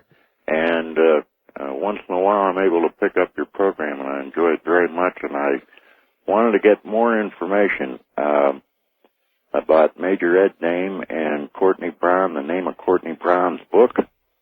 Cosmic Voyage. Cosmic Voyage. I'm probably going to have Courtney Brown on because Major Dame said a few things about Courtney, not awful, but not totally favorable, and so I thought I'd give Courtney an opportunity to respond. But it would really be cool to have Courtney Brown and Ed Dames on together. Now, would that be cool or what? Yes, it would. Probably won't happen, though. One of the big reasons that I enjoy your the things that you're talking about is 12 years ago I had a couple heart attacks and followed by bypass surgery. And I've had out-of-body experiences, near-death experiences. And then recently, in the last 6 months, I got interested in reading the Celestine Prophecy and the 10th Insight by Redfield. Yes. Have you ever had either he or his wife on your show? No, sir. Not yet. That would be good. All right. Well, thank you. There are a few people out there we have missed. But we'll get them. I am a big believer in these near-death experiences, and I am convinced, I am absolutely convinced that there is a life after death, that what is within us, and I'm going to be very generic about this to the disappointment of many, continues in some form. An afterlife. I do believe in an afterlife. And I will doggedly pursue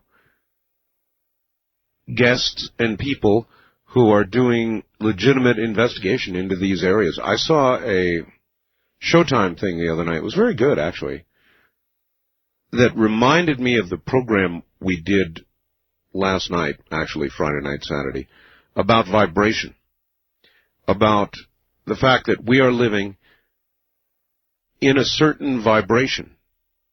In other words, all life is an animation, and this dimension is produced by a specific, very specific vibration. Of course, it was science fiction, and but it was very good, and it was echoes of what we were discussing the other night. Very, very, very interesting stuff, and I'm going to try to pursue somebody in one of those areas. But near death, after death, it all may be pretty much the same thing, and it may be a dimensional sort of thing. And I don't want to get too specific, because I can't be. It's just a theory. However, it is one that I want to pursue in the greater pursuit of trying to find out if there is anything after this life. I can't think of any greater question we all are curious about. West of the Rockies, you're on the air. Hello. Hello, Art. Hi. Yeah, about Saddam Hussein. Yes, sir. Okay. You're saying we should dust him. I got my own theory about this. Okay. When Bush first went in there, when we first went over there, Bush said, we're not going there to take out Saddam Hussein. Right. Okay. If we'd have taken out Saddam Hussein and destroyed his army, and him along with it, the Saudis and the Kuwaitis would have came up to us and said, thank you very much, the United States of America. Now, Yankee, go home. We wouldn't have a military presence in there anymore, or a political presence. In other what do you words, think about that? Well, I think that we've still got plenty of enemy left with Iran. Yeah, but still, we're there. I mean, your premise here is that we would have no enemy, so they'd say goodbye. Yeah. I don't necessarily buy all that, and Iran would still be there, and probably whoever would take over in Iraq would not necessarily ultimately be friendly to us. So I don't know. Look, I'm not saying we should have taken the army out totally or totally disabled Iraq. But in terms of dusting Saddam, yes, sir, I think we ought to do that. I mean, instead of planning all kinds of CIA guys and spending zillions of dollars and all that baloney. Yeah, if you're going to kill him, kill him. Yeah. That's all. Yeah. All right, thank you. Okay, one other thing. Yes? On that story about the guy who had these figurines carved by Native North American Indians. Oh, the heads, yeah. Yeah. Well, how did Native North American Indians in those days know what a gorilla or a baboon looked like? Well, I don't know. I guess that's part of the whole thing. I'm just saying. You know? You answer that, and you answer a lot. Thank you very much for the call. Heads. He said he didn't display them. I don't blame him. You imagine somebody coming over to your house and here's all these heads. East of the Rockies, you're on the air. Hi. Yeah, hello. My name is Cletus from Arkansas. Hello, Cletus. Hi, I've got to tell you something. I'm sorry to bother you about this, but I have a crazy wife, okay? Well, what do you mean crazy? Well, you know those chupacabras? Yeah. Those little monkeys that eat people and things? Yeah. Well, she listens to your program more than I because I work days and she's up all night because she's insane, right? Well, I mean, that's what you say. Insanity is a matter of perspective, and maybe she isn't actually crazy. Well, I know. She's not crazy. She's wonderful, but she's a little out of touch sometimes. Well, now, she refuses to go outdoors now. Well, that's not very kind. Now, your wife, is she awake now listening to this? Yes. I don't know. I'm not even at my home right now. I'm at a cousin's house. As a matter of fact, she won't even leave the house because she's afraid of those chupacabras. Really? She said that they ate a car in Florida. Chupaphobia, I guess that would be, huh? And no, they anyway, I was wondering it's not true. They didn't eat a car. Look, can you hold on? Yes. All right, good. Stay right there, please. It is, and I have a man on the line with a chupaphobic wife. Chupaphobia. That's what it would have to be called. Afraid to go out of the house because of the chupacabra.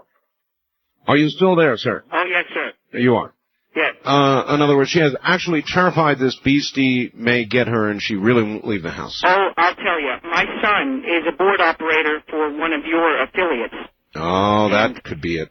And he got her started on your show about, a year ago. Mm-hmm. And now she listens like it's a religion, and she won't leave the house. She said, she made my son and her both carry mace. They both carry mace. I mean, she would use mace against the chupacabra. I don't know. Do you have any idea what the PETA people would say about that? I have no idea.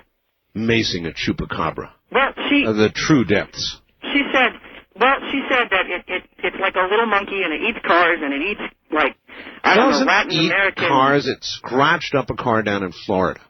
She said it did. I thought she read it from the Didn't eat tabloid. it. No, I didn't listen to that part of your show. I never heard that. Yeah, no, it didn't eat the car. Well, she doesn't leave the house, ever, daytime or nighttime anymore. She quit her job. I'm not kidding you this. And it's more than just that. She's afraid of everything.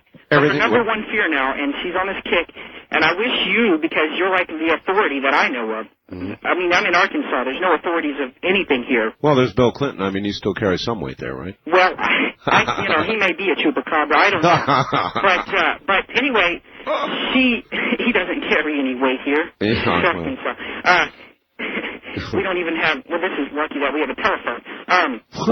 Anyway, I wish you would tell her that it's safe to walk outside the house because she doesn't listen to her husband or her son or anybody else. Amanda only listens to Art Bell. Amanda, it's safe to leave the house. Now, having said that, if she gets chupid, it's not going to be my fault. But I mean, if she gets chupid, I don't think she'll complain about it. Well, you've got a good point there. Amanda, it's safe to leave the house. All right, sir, I've got to run. Thank you. Good luck to you and your chupified wife. That's horrible. I mean, be afraid of leaving the house because of it. I mean, there is more of a chance of being struck by lightning than there is of being eaten by a chupacabra. Wildcard line, you're on the air. Hello. Morning, Art. Good morning. How are you? I am reasonably well, actually. Okay. I'm glad to hear it. Where are you? I'm in, Gardena. All right. Southern California. Right. KABC land. Right. Yes, sir. Okay, Art, I haven't been able to come in contact with the Dreamland. Why not? I don't know. Why don't you try 840 KVEG from Las Vegas? Yeah, I get that, but well, it carries Dreamland. I can't get it that good, Art. Well, get a better radio then, because they got a big signal down there. So that means you have a lousy radio. No, pretty good one. But I can get you, but it kind of fades in and out. But I mean, of course it does. Eventually, KABC will carry Dreamland. In fact, if the KABC people down there would be very, very nice and give KABC a call or write them a letter about Dreamland, I'm sure they would start thinking about it harder. Okay, Art, I wonder... Or get angry at me, one of the two. Yeah, really. Art, I wonder if you could give us maybe an update on the Art's parts? Well, of course, there's extensive testing going on. They've been to Carnegie. I mean, do you have a computer? Yes. You do? All right. Well, go up to my webpage. There's a big article up there about Art's parts. I mean, you won't believe it. It's entitled Talk Show Host Hiding Saucer Parts. Okay. You're going to love it. So go up there and take a look. Also, I will give you another update, and that is the parts, incredibly, the parts found are now in possession of the Roswell Museum, have been tested, and they've done electron scanning microscope work on them, and there are 16 layers. Now, this is something Linda Howe said, but I got those photographs are now up on my website also. And so if you want to see, it's amazing that the parts that were sent to me and the parts that were sent to New Mexico have that in common. Mine, bismuth, magnesium, and zinc, somewhat considerably more rare elements, but both of them layered in a very, very similar manner, or actually dissimilar, but the layering itself is similar, and that is amazing. And so we've got those electron scanning microscope photographs up there, as well as the ones of my parts, of course. So, my parts. Just parts. Art's parts, whatever you want to call them. And you ought to take a look at that. This layering business is amazing. Call us toll-free at 1-800-618-8255. Hold it. Tom, you're not allowed to give your last name on the air. Turn your radio off, Tom. That's number one. Okay, I got it all. And number two, please don't give us your last name, just your first name. Tom in Nashville, right? No, Madisonville, Kentucky. Boy, I missed that one by a mile. Okay. Well, you're on the air. Okay. Proceed. Okay. Who am I talking to? A robot. A robot. To speak to Art Bell, say... Art Bell now. Okay, Mr. Art, I'm kind of interested in this stuff you've been talking about, outer space stuff. What have you been talking about here on this show here? Well, how can you be interested if you're not sure what we're talking about? Well, 'cause I'm a dumb old boy from Kentucky. Well, people in Kentucky can still think, can't they? Well, I'm trying to think, trying to get to where you're at. Nope. Now, is this a lost satellite or what? What has he picked up here? Is it what? What kind of outfits has he picked up here that you got in a museum? What outfits is in a museum? I'm not sure what you mean. Well, Art been talking about this, discussing with these people about what he's found. You mean the parts? Yeah, the parts. All right. Well, look, just briefly. All right, fine. Briefly, and I mean briefly. What happened is, it's been, I don't know, 6 months now ago, or 7 or 8, whatever it is, a long time ago. Somebody sent me some metal fragments that are alleged to have been from the Roswell crash of 1947, or Socorro. And that is one thing I don't identify, and that is the actual crash site specified in the letters, for good reason. But they sent me all these metal pieces, and we have had them ever since then. We've been trying to determine what the hell they are. The ones sent me were bismuth and magnesium. Bismuth is a very strange element. And magnesium, and layered. Nobody can duplicate it. Nobody knows what it is. And so forth and so on. So this has been ongoing now for months and months, and we've put it through every conceivable test except a few left that we have yet to do. And we have let, contrary to what it says in that, Why would they write something like that, talk show host, hiding saucer parts? I picked that up earlier today, out of the mail, and I looked at that and I said, oh, my God. Look, it's a tabloid. But, now I'm told it isn't a tabloid. It's tabloid-like, anyway. Talk show host, hiding saucer parts. Give me a break. Where would they get something like that? We have been so public with this, intentionally been so public with it. I mean, every result, every scientific result that we've received has been publicized, up there for everybody to see. We've documented carefully every step we've taken, and you get a headline like that. Talk show host, hiding saucer parts. That's really insulting. So, I mean, in a nutshell, without giving you the specifics, which would take all night, I'm not going to do it. I'm not going to bore the audience to death with that. That's the gist of it. I've got these parts, and testing continues. So there.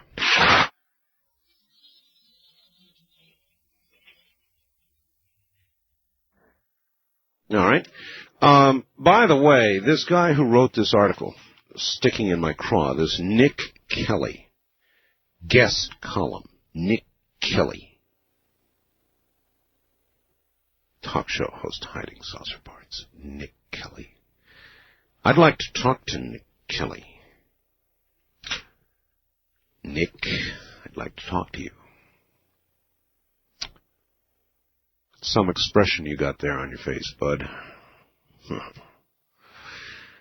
I'm getting a lot of requests to repeat this, so I'm going to repeat it. It is a summary of the world.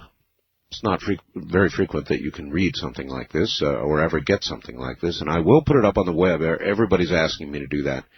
If we could shrink the Earth's population to a village, a Hillary village of about 100, not about, but precisely 100 people, with all existing human ratios remaining the same, it'd look like this. There would be 57 Asians, 21 Europeans, 14 from the Western Hemisphere, North and South, and 8 Africans. Now that puts it in perspective for you, doesn't it? 57 Asians. Man, would we be a minority. 51 would be female, 49 male. 70 non-white, 30 white. 70 non-Christian, 30 Christian. 50% of the entire world's wealth would be in the hands of only 6 people, and all 6 of those would be citizens of the United States of America. 80 would live in substandard housing. 70 would be unable to read. 50 would suffer malnutrition. 1 would be near death, 1 near birth. Only one would have a college education. No one would own a computer. When one considers our world from such an incredibly compressed perspective, the need for both tolerance and understanding becomes glaringly apparent. Isn't that cool? And a good friend of mine, Jerry Lewine, sent that to me by email, and I thought you would enjoy that. Incidentally, my email address is artbell@aol.com. artbell@aol.com. If you would like to send me a fax, you can do so by dialing area code 702-727-8499. 702-727-8499. Never, ever more than 3 pages, because it goes into memory first. Anything in excess of 3 pages is dumped before it prints. East of the Rockies, you're on the air. Hi. Hi. Hello. I'm calling from San Antonio again, and I wanted to talk to you about Flight 800. Yes, sir. And, there's always rumors that start... I hear an echo in the background. So do I. That makes 2 of us. Just bear with it. Do the best you can. Okay. Anyway, you hear rumors, after a tragedy like that, and I heard 2 rumors that I thought would have probably been followed up by some additional information. One rumor was that there was a man that was on the plane before it took off, and he was told to get off the plane, and he was of Middle East descent, I believe they said. And they said he might have left something behind. And also, there were 2 men that supposedly rented a boat, off of the, Okay, well, let's take one at a time, all right? Okay. If there was somebody on the plane told to get off, then somebody is utterly not doing their job, because, number one, all the security occurs before you get on the aircraft, right? I think so, yeah. Yeah. The magnetic thing you go through and the scanning and the search of the bags, all of that occurs before you get on the airplane. Mm-hmm. So if he was on the airplane already, he should have been cleared. And if they had to kick him off the airplane, then there should have been something that would have caused the authorities to hold whoever that was. Wouldn't that make sense to you? Yes, it would, but the thing is you can take on, carry on baggage, and... Yeah, but they either look through or X-ray and more your carry-on baggage. All of it? And if they did find something that was in his carry-on baggage after he got on the aircraft, then the authorities should have held him. Okay, the other rumor I heard was that there were two men that rented a boat and they brought it back later after the explosion. Yes, the FBI has been looking into that. They've had people swarming over that side of Long Island, interviewing people, trying to get information about that. And look, they've said themselves they know more than they are telling us. Oh, really? Oh, yeah. They're not telling us the whole Let me story. ask you, if there are men that are suspicious, why don't they put out some composite sketches where they could help with witnesses identifying? Well, I think the answer is they haven't gotten to that stage. Thank you. They don't have anybody like that, or they would have certainly done so by now, or at least one would hope they would have done so by now. Wildcard line, you're on the air. Hi. KQMS, Redding, California. Hey. Hey, you know what? Every time I hear you say arts parts, I always think like arms and legs and gizzards and stuff. I always think, wow, they're on his webpage. Interesting. Absolutely fresh parts. In that the publishers that publish Amber Wolf, that lady you're going to have on, yeah, they have this other author. His name is Raymond Buckland. I would love for you to interview him. He wrote a book called Witchcraft from the Inside. Well, yeah, but don't you want to hear from Amber, who is a real witch? That book. Well, see, there you are. Okay. Well, I mean, you can only do one thing at a time, and we're trying to move through all kinds of fascinating, different topics. I know next month sounds really fascinating. Yeah. I was thinking... October always is. We go out of our way with the ghost shows in October. Oh, you know what? I have a prediction to make. I predict that scientists are going to find out that crop circles are made by suction. By what? Suction. Suction? Yeah, now you remember that, okay? Because you didn't remember when I predicted the coming of your parts. But... wait a minute now. If it was suction, it would have to be suction from below the earth. I don't know, but I mean, think about that for a minute, because the crops are absolutely mashed down flat. So if suction is the thing, unless you're thinking of, remember those, when you were a kid, you had those little dart guns, and it would stick to your forehead? No, that's not the impression I got. Well, suction, the only way I could do it is down from below the earth. Well, you know what else I was thinking? What? For anti-gravity, wouldn't it be neat if you could have an anti-gravity bed, and levitate in the air? Yeah. And then you shut it off when you wake up in the morning? Of course. Think what it would do for your back. I mean, you just flip it on, and you weigh about a quarter of what you would weigh. I mean, you wouldn't want to be totally weightless. Well, yeah, I know. But I've been trying to work it out. How do you get out of bed? Gravity bed. My God. Wouldn't that be cool? Well, the possibilities are endless and... Yeah, I was thinking you could lift heavy things, too, because, I was trying to lift my TV and it weighs 75 pounds. I was thinking, wow, if I had an anti-gravity thing, I could just press a button. An anti-gravity bed would make you a multi-billionaire. I know. Well, let's get started. Well, I guess they're now presently trying to develop and enhance the anti-gravity... I'm going to have Hoagland on about this. I know. I thought it was absolutely fascinating. Now, you were talking about having an anti-gravity vehicle and you were wondering how you go back and forth. I would. First, you have a fan. Well, a fan. Yeah, kind of like my magic carpet when I was a kid. Uh-huh. So have I told you you're my favorite alien lately? I beg your pardon? I said, have I told you that you're my favorite alien lately? Because you are. Well, you're sweet. Thank you, dear. Good night. All right, good night. That is our 10. We call her a 10 for a good reason. Boy, that just sets your mind a-buzzing. An anti-gravity bed. Just imagine the applications, many of which I wouldn't even discuss on this radio show for an anti-gravity bed. Nothing that would, of course, completely remove gravity, but anything that would take, say, 75% of the gravity away. The applications for that are totally mind-boggling. An anti-gravity bed. Oh, man. The next billionaire. That's who you'd have. $1 billion. You'd make $1 billion easy. We'll be right back. Good morning, everybody, and welcome back to Coast to Coast AM. I'm Art Bell, and I've got a word here about aliens in Vermont. It's a follow-up fact to that phone call of just a little while ago about the whole sky there. Art, I've spent much time in a small town called Danby, nestled here in the Green Mountains near Manchester, Vermont. I have yet to see an alien here, but I assure you, Vermonters are practical, freedom-loving, hunting type of folks. I'm sure they'd consider aliens game, something to be slung over the car hood like a good deer catch. Now, I don't think they'd want aliens hiding in their territory. If they didn't bring one home for dinner, they'd go to the other extreme and fight for alien freedom. Ha! Actually, the alien theory might explain someone we used to hire to cut our fields. We called him the Mad Mower because of the intricate paths he drew through the grass. A Vermont version of crop circles. Yikes.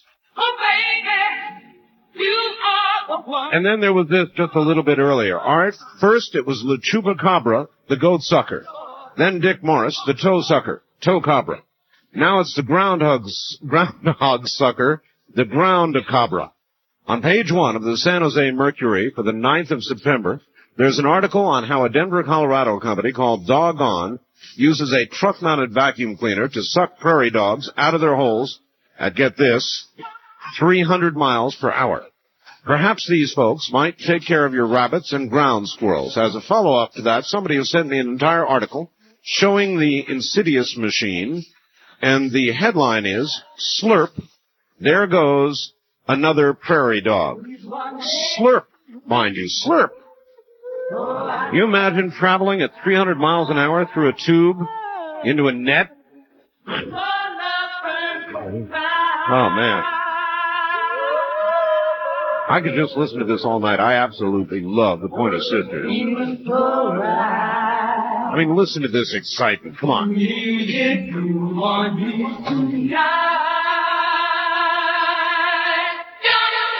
All of them, daughters of a preacher man. Hi there. East of the Rockies, you're on the air. Hello.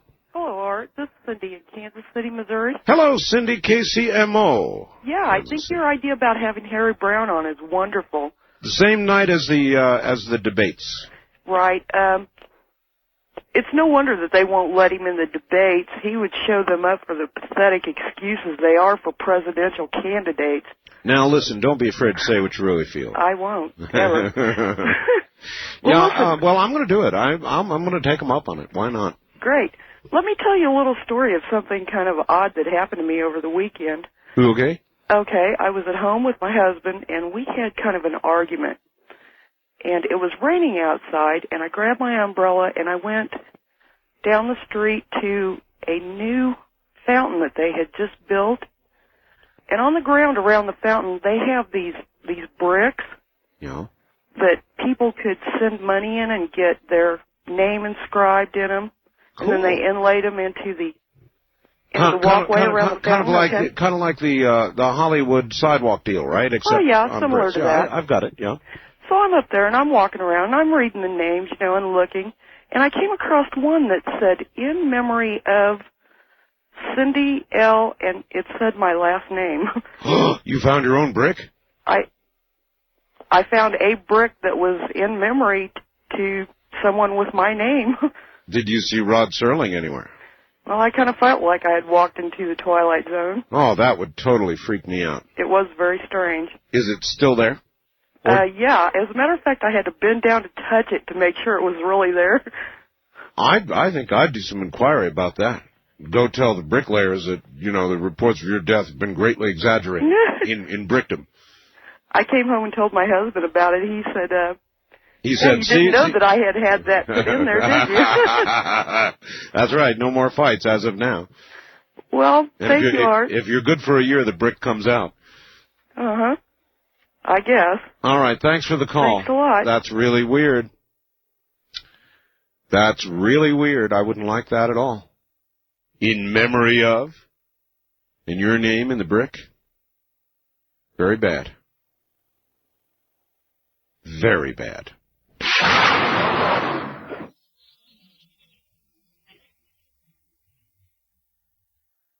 West of the Rockies, you're on the air. Good morning.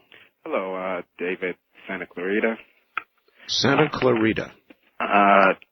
Next to Magic Mountain out here in California. Oh, all right. I was calling about this drug thing and the government dealing dope and all this stuff. Yes. What do you think about that? Do you think there should be some kind of investigation, or do you think it's just conspiracy nonsense? And the reason I ask... No, it's not all nonsense, but I think it's not what the conspiracy nonsense people think it is either. So, there's a germ of truth to it, certainly. Yeah, but is the government massively dealing drugs? No. I'm not so sure, because Freeway Rick, I knew the guy. Who? Freeway Rick.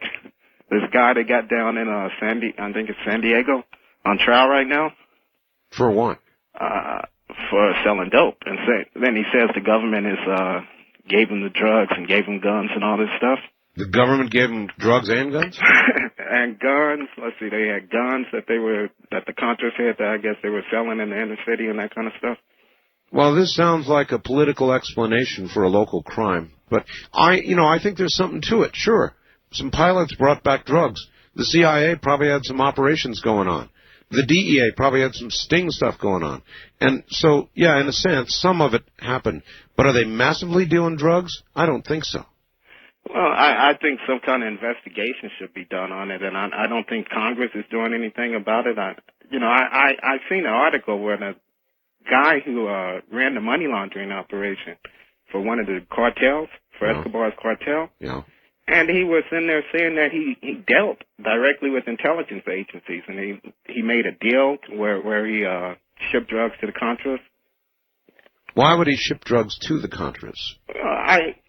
I don't remember what drugs was said. It was about 5 years ago. Well, you obviously don't, because there would be no reason. I appreciate your call, sir, but there would be no reason to ship drugs to the Contras. The Contras were down in Nicaragua. The story, so that you have it straight, is that the guns were taken down to the Contras, and then the drugs came back up. That's what people are saying, and that certainly there was something to it. Certainly there have been various sting operations, even some dirty dealing, and no doubt some drug dealing. But as a general policy, I do not believe the U.S. government is pumping, as a matter of policy, all the drugs that came into America. No, I don't believe that. I never have bought into that. Here's another one. Same category. Art. What do you know about U.S. Marines? 30,000 of them in Australia collecting weapons from the civilians. Heard about it on another talk show the other day. They didn't go into detail. Jerry in Ventura. Answer is nothing. It's baloney.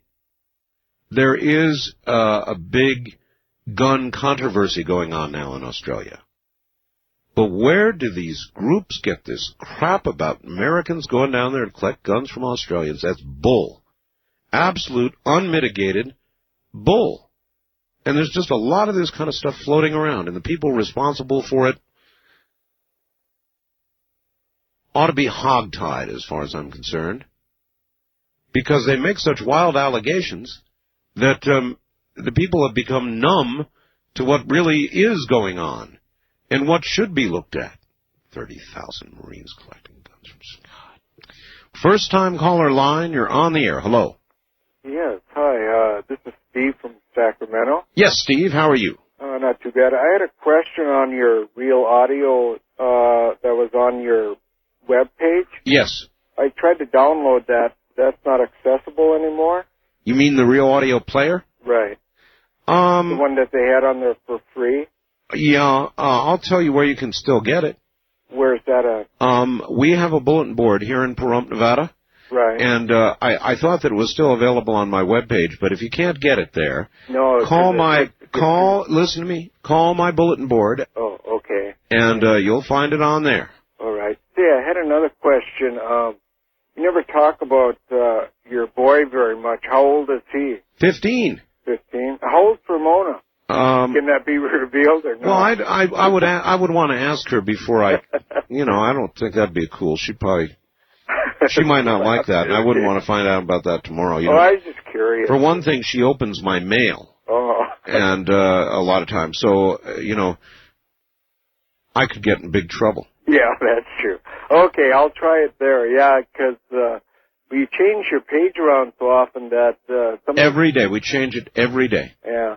On purpose. I like the old one before better than this one, for whatever sake. But well, it'll keep changing. Yeah. You don't ever want something to stay the same all the time. No, That gets but boring. it's easy and accessible to get around, Well, you know what? It depends on what kind of browser you've got. I really like the new web page much better.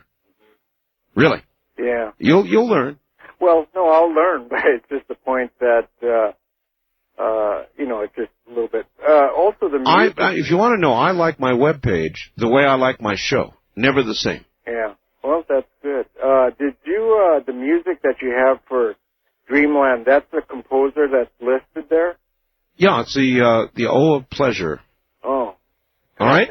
Listen, I got to fun. run. Thank you very much for the call. Yeah, but the web page is a reflection of the program.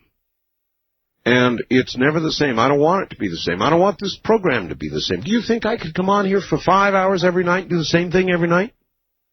Like a bunch of these guys do? Clinton bashing 5 hours a night? No, thank you. I couldn't handle that, and I doubt the audience could either. So I don't. Well, all the time do different stuff. Why not? I mean, radically different. I prefer that. And I think the audience does too. Anyway, that's what we're going to do on this program. Other, programs can do what they want. First time caller line, you're on the air. Hello? This is John from Brandenburg, Kentucky. Hello, John. What can I do for you? This is Art Bell. Yes, sir. You opened up a can of worms there about... Sir, my entire show is worms. But yeah, that just made me pretty mad there about what I heard about Jimmy Carter not being invited to the convention. Yeah. Well, I'm going to tell you what happened to me with Jimmy Carter back years ago. What? When Jimmy Carter was going up for re-election against Reagan. Yeah. I went to vote. And Reagan was declared winner before I even cast my vote.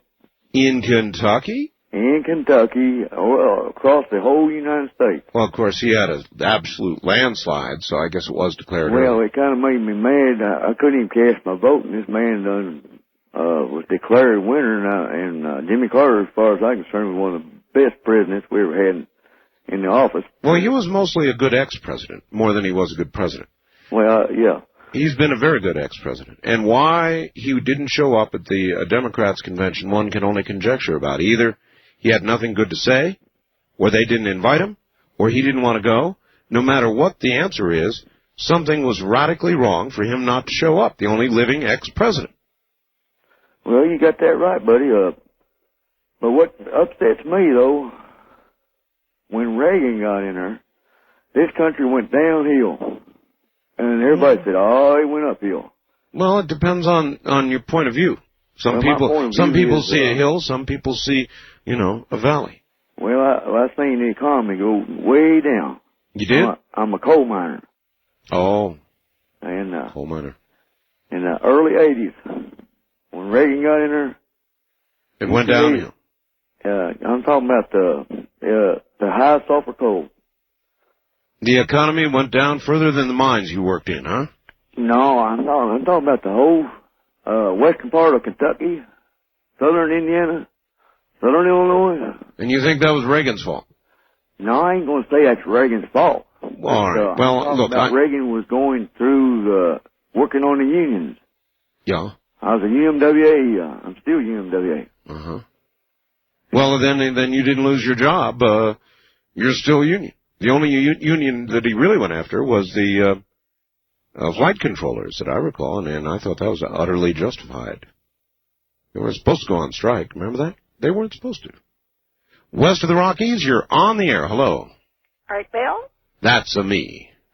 Well, this is me. Speaking about that old gentleman who called in and said that if President Clinton gets in again... The country's dead. The country's dead. Yeah. Will you tell him that I happen to be a Republican, As far as I'm concerned, I would never vote Republican again, and it's the Republicans who are killing Uncle Sam. Really? That's right. Poor Uncle With Sam, their so- malicious, vicious gossip and the way they're attacking the President of the United States, it's disgraceful. And I have friends who are Republicans. Even more important in this day and age, it's utterly non-productive. In other words, it's so outrageous. It's more than outrageous, all the way from. Oh well, let's not get into that. But it's disgusting. I heard one Republican say today on TV that there are 39 counts against the president, and they're going to have one more pretty soon. Well, bully for them, but they're the ones that are killing Uncle Sam. I've been around a long, long time, and I've never seen anything so malicious and vicious. And if you want to know the truth, I'm sick of both parties at the moment. And well, I have been for a while now. I know, but this is, after all, the man is President of the United States. Well, what about the Speaker of the House? Now, the Democrats did a big job on him. They maligned him just beyond belief. So it's both parties. It's both parties, but as far as the Republican Party goes, it's filth. That's what I think it is, filth. Well, and the older people, I want to tell you something, the older Republicans are getting turned off. I've heard it. Well, listen to me. You listen to me. I'm the same way. I'm getting turned off by this myself. I don't like it. It's sick. Yeah, it's sick. Yeah. I'm 86 years old, and I've my. never seen anything like this in my life. Well, this is why we're mortal. You see, by the time you get to be 90, 86 to 90, you're ready to go. You throw up your arms. You say, Lord, take me. I don't want to be around here anymore. Isn't that the truth? Yeah, it is the truth. I think, thank you, the Lord prepares us for these things. The world continues to change, and it gets so disgusting, finally, that you're ready to go. Take me. I'm yours. Take me now. I can't stand another election cycle. You're ready to go. It's nature's way of getting you ready. No, I'm kind of fed up with both parties. She's right. You know, this attack from the right is dysfunctional. The attacks from the left have been dysfunctional. I'm pretty angry with both parties. And that's why you haven't heard me spending a lot of time raging about politics one way or the other. Because it's a bunch of baloney. The nation is not going to go down the tubes or be destroyed if Bill Clinton's here for another 4 years. The nation is not going to go down the drain or be destroyed if it's Bob Dole for 4 years. But I'm not particularly excited about the prospects of either one. Or either party. Or politics in general. As far as I'm concerned, to be a politician these days, you've got to be a liar.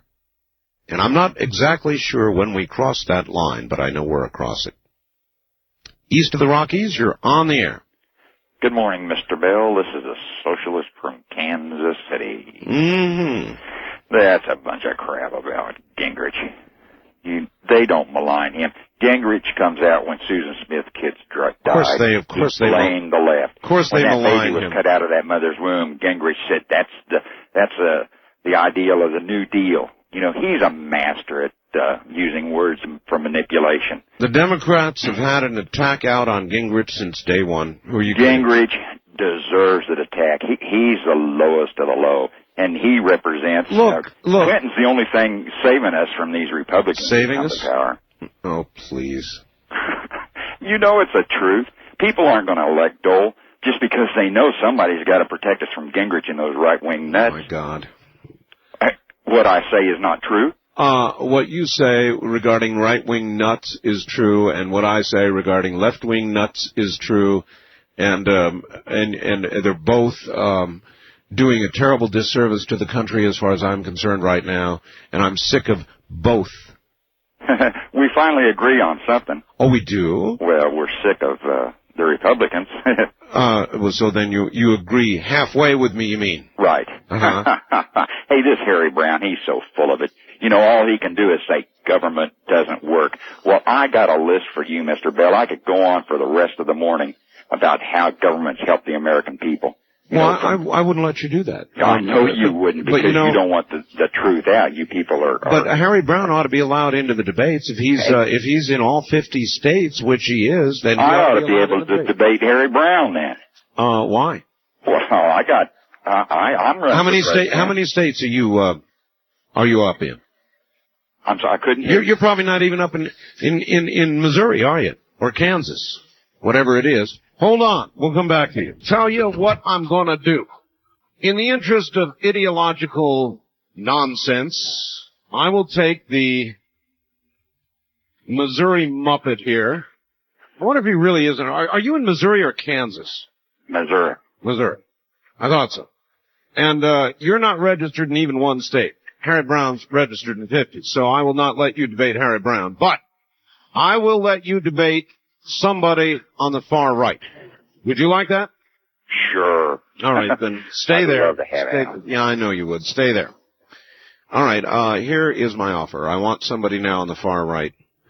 Any line, everybody else hang up, stop calling. Don't call. We're going to do a debate. And we're going to do it with the I guess I better be careful. We're going to do it with this man from Missouri. Calls himself the, what is it? The something social, Kansas City Socialist. Is that what you are? I'm the socialist from Kansas City. All right, socialist from Kansas City. All right, yeah, right. So if you want to debate him, call now. Any of the other numbers, and if I find a good, active debater, in the interest of ideological nonsense, I will allow the two of you to go at it and demonstrate for the entire audience how totally without redeeming value this whole race is presently, and we'll do that in a moment. So if you're interested in that debate and want to take them on, now would be the time, right now.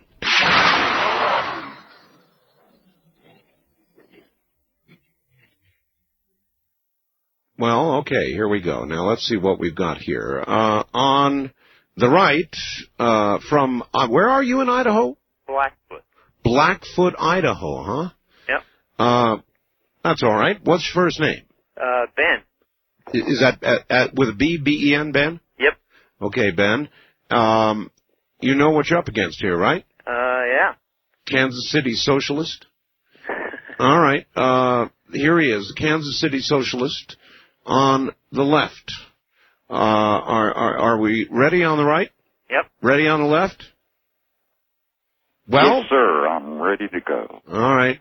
Let's get it on. Hello, my friend. What's your name? My name's Ben. You know, the only people I feel that are going to vote Republicans are the wealthy and the dumb. Really? And why is that? Because the right wing is very sophisticated in their use of words. They use it as magic. They manipulate the unaware, the populace in this country that can't follow their shenanigans day in and day out. Lord, can't even remember, from well, the day to first day. problem is you're running on an assumption that all the right wing is rich. That's a baseless assumption. I mean, how can you I know that? it's a baseless assumption. I didn't say that. I said that anybody votes for the right is either rich or dumb. The problem with you is that you believe that the government, Big Daddy, will take care of everybody, which it can't possibly do.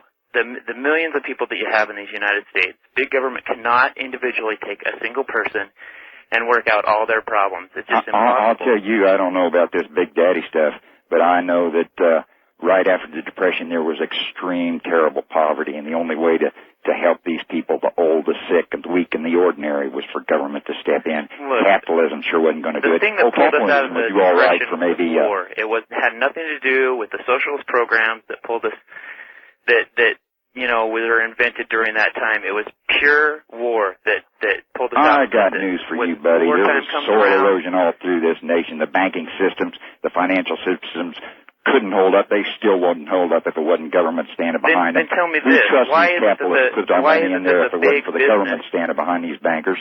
Why is it I that might the say big business regulate them. sucks up to the Democratic Party? I'm sorry, I couldn't hear you. Why is it the big business sucks up to the Democratic Party? Can you tell me that? Why do they? They're in power. All the CEOs and stuff of the big companies supported the Democratic Party during the 90s. They had the power. That's election. the reason they got the money. What's that? They had the power. That's the reason they got the money. And I got news for you, buddy. The Democratic Party was not a party of the left. They never have been. Thanks to these Southern Democrats, these boll weevils, we've always had a cadre of conservatives all throughout the Democratic Party. That's a plot too, you know. Really? Well, don't you feel? Not really. Well, look at the right has always been more. I mean, it's just family more. Values. It's more solid. Values. It's more founded in values. It's more founded in all those things. I mean, you take the Democratic Party. They stuck up to Hollywood, who have basically absolutely what do you no mean they stuck up values to Hollywood? whatsoever. There's a lot of people in Hollywood that are outstanding people. Look at Reeves. He just addressed the Democratic convention. He's a Hollywood man. How about Dean Martin? That fine man just died. He had bunches of children, raises a fine family. I can go on and on. There's a lot of people One of in the Hollywood. theme songs that's of the Democratic National Convention was the stupid Macarena song. Do you know what that song's about? It's about some girl that wants to cheat on her boyfriend, although he's gone away to war or whatever. I mean, the whole party is founded in, like, immorality. Tex, I don't know. I don't even know what you're talking about. You aren't talking about the Democratic Party, here's surely. one thing for you. Why don't you try reading a little bit more? Keep yourself informed. Try listening less to So the now liberal it's going to turn media, into a personal who attack. I sets thought up we were there talking about and spouts government. things so that I'm going to tell you what the government will do. You know, what will government for one thing, government stopped the Nazis, it stopped the communists. Hey, you guys. The military stopped the communists. Hey, you guys. Hold on just a sec. Now listen to this. Listen to what it said. Talk about family values. Sheesh. Mr. Bell and my debater here, the Democratic Party backed the Family Leave Act, Medical Leave Act. The Republicans and the right wingers, they're against that. Now you go tell me which party is backing family values. Look at Head Start. Look at nutrition. I live out here in the real world. I take my paycheck. I can't afford to buy the. I don't get food stamps, by the way, and I can't afford to buy the vegetables and fruit my children should have. You know, we go to the grocery store and we'll get hot dogs and potato chips this time, you know, because, you know, that particular day, maybe we only have $5 to spend or $10 to spend, you know. Oh, you think that's anything spectacular? I've been going to college for 6 years. I've had a full-time job the whole time, and I've been going full-time college. I've been working my butt off and going to college, and I don't get any government assistance. I don't get any federal grants. I don't get any federal loans. So I suppose that you think you put in all this study time and all this, and then you're going to go get a job. It's your money, right? You don't have to earn any. You don't have to give any of it to taxes. Look, do you know how much taxes right? I give? I give 32% of my wages go to taxes. 32%. I'm a college student. I'm single. The United States pays less amount of taxes than any of the industrialized nations in the world. So what? What makes us have to be like them? What are they doing so right? Well, here you're crying about spending too much on taxes. Because I feel that that's my earnings. That's your earnings, huh? Well, I got news for you, buddy boy. If you would have been born in Hey, is the government doing the work for me? Is it getting out there and slaving away? Is it helping me out? No. If you grow up someday to be a millionaire, you're going to think, oh my God, I got all this money, I made it, I earned it, it's mine. I got news for you, buddy boy. You aren't conjuring up this money out of magic. You aren't making money. What you're doing is using the system. And by golly, if you make some money off the system, you deserve to pay some money back. comes from work. Period. If I do the work and I earn it, it's mine. Oh, there should be I no got reason news why for I you, should have buddy. to You pay it out wouldn't to be people making like it if you you would have been born. or other socialist people that believe that the government needs it. I don't think the government needs my wages and my money. Why should they? If people on welfare, you wouldn't be maybe making that if they're money in if you hard weren't times, they functioning can as a stay on welfare society. for a couple of years, but then they ought to get out and try to find a job and work. It's not that hard. There are jobs everywhere. What do you all mean? over the place. Most of the people, this is the hardest working country in the world. Most of these poor people are out here working 2 jobs, sometimes 3 jobs, and they're doing it because the man won't hire him part time. The reason why they have to work 2 and 3 jobs is because half their money goes to taxes. Don't you understand that? If they wouldn't have taxes... You grocery shop for a family. My tax bill isn't anything compared to what I have to spend on food. Oh, no kidding, neither is mine, but if I had 32% more of my money, if we didn't have any taxes, that's 32% of my money. How much that money that I'm paying out for food is going to the big boys, you know, so they can live on the big house on the hill? I don't know, but I'll tell you how much is going out in mine. These government workers, they aren't living on the big house on the hill. They're living in the little house. $1,600 every month. With me. $1,600. And do you know how much of that goes to taxes out of that gross? I bring home $800, maybe $900. And my gross is $1,600. $700 of my wages go a month to taxes. And I'm just working. I'm a college student. I'm trying to earn my pay. Wait a minute now. This isn't real. $700 a month? How much money do you make? Huh? How much money do you make? I make, like I said, I gross $1,600 every month, about, and I get to keep about $900 of it. Are you including Social Security in that? Of course I am. And medical care? I don't have anything taken out right now as far as, I mean, what do you expect? Are you going to have this money? What? When you get old? Huh. I pay into 401k. I do everything I need to do. But I also have to go to college right now. Most of my money goes to tuition and food, period, and rent. That's all I have. But if I had an extra $700 that they take out in taxes, if I had that, what more could I do? I could invest more. I could do lots of things. I don't think the government's going to take care of me. I can make better investments than they can. Hey, what do? They take my money and then they give it back to me at the end of the year, no interest earned on it. What kind of crap is that? What are you talking about? What kind of crap? Well, look, if I had that extra $700 a month, I could invest that. I could be making way more in interest a month than just giving it to the government for free interest. What? That's not taking care of me. That's screwing me. And that's what big government is like. Society, okay. Number one, it's a complex problem. You might say, okay, give me my money now, but what happens when the boats come to your state, you know, and boy, you're in a jam? Oh my gosh, I'm hooked on gambling. Well, there goes your 401. Well, then when you reach 65 and you're laying out in the ditch, what are we supposed to do with you? I'm not hooked on gambling. You took your 401 morals, and spent it at the boats, huh? That's where you're all backwards and stuff. How am I backwards? I feel that I can take better care of my money than the government can. Period. That's it. I mean, I was the one that earned it. I'm the one that worked the job. I thought we already established that, buddy boy. You aren't creating money out of nothing. You're dependent on our society. You're dependent on the government regulating the banks and the financial institutions and providing medicine and all the other millions of things that government does for us. Oh, so you think that more government is better government? Is that what you're trying to tell me? Government is the only way that we can buffer the savageness of these predators that are capitalists. We've had experiences with it in the past. You know that look, they used to work the child and talk about unsafe conditions. The fatality on the workplace would be tenfold if it wasn't for government stepping in. You have to have government. Some respects, yes, but it's not all respect. This is a simplistic thing. It started with Reagan. Well, I earned my money. I deserve all of it. I can take care of myself. It's society that we're supporting here. Family values, the village, the whole bit. You get it? That's what the election's about. All right, listen. I support myself. All right, listen, you two. We're going to have to hold it right there. And I do want you to hear this. Appreciate the debate, but listen to her words. Very informative.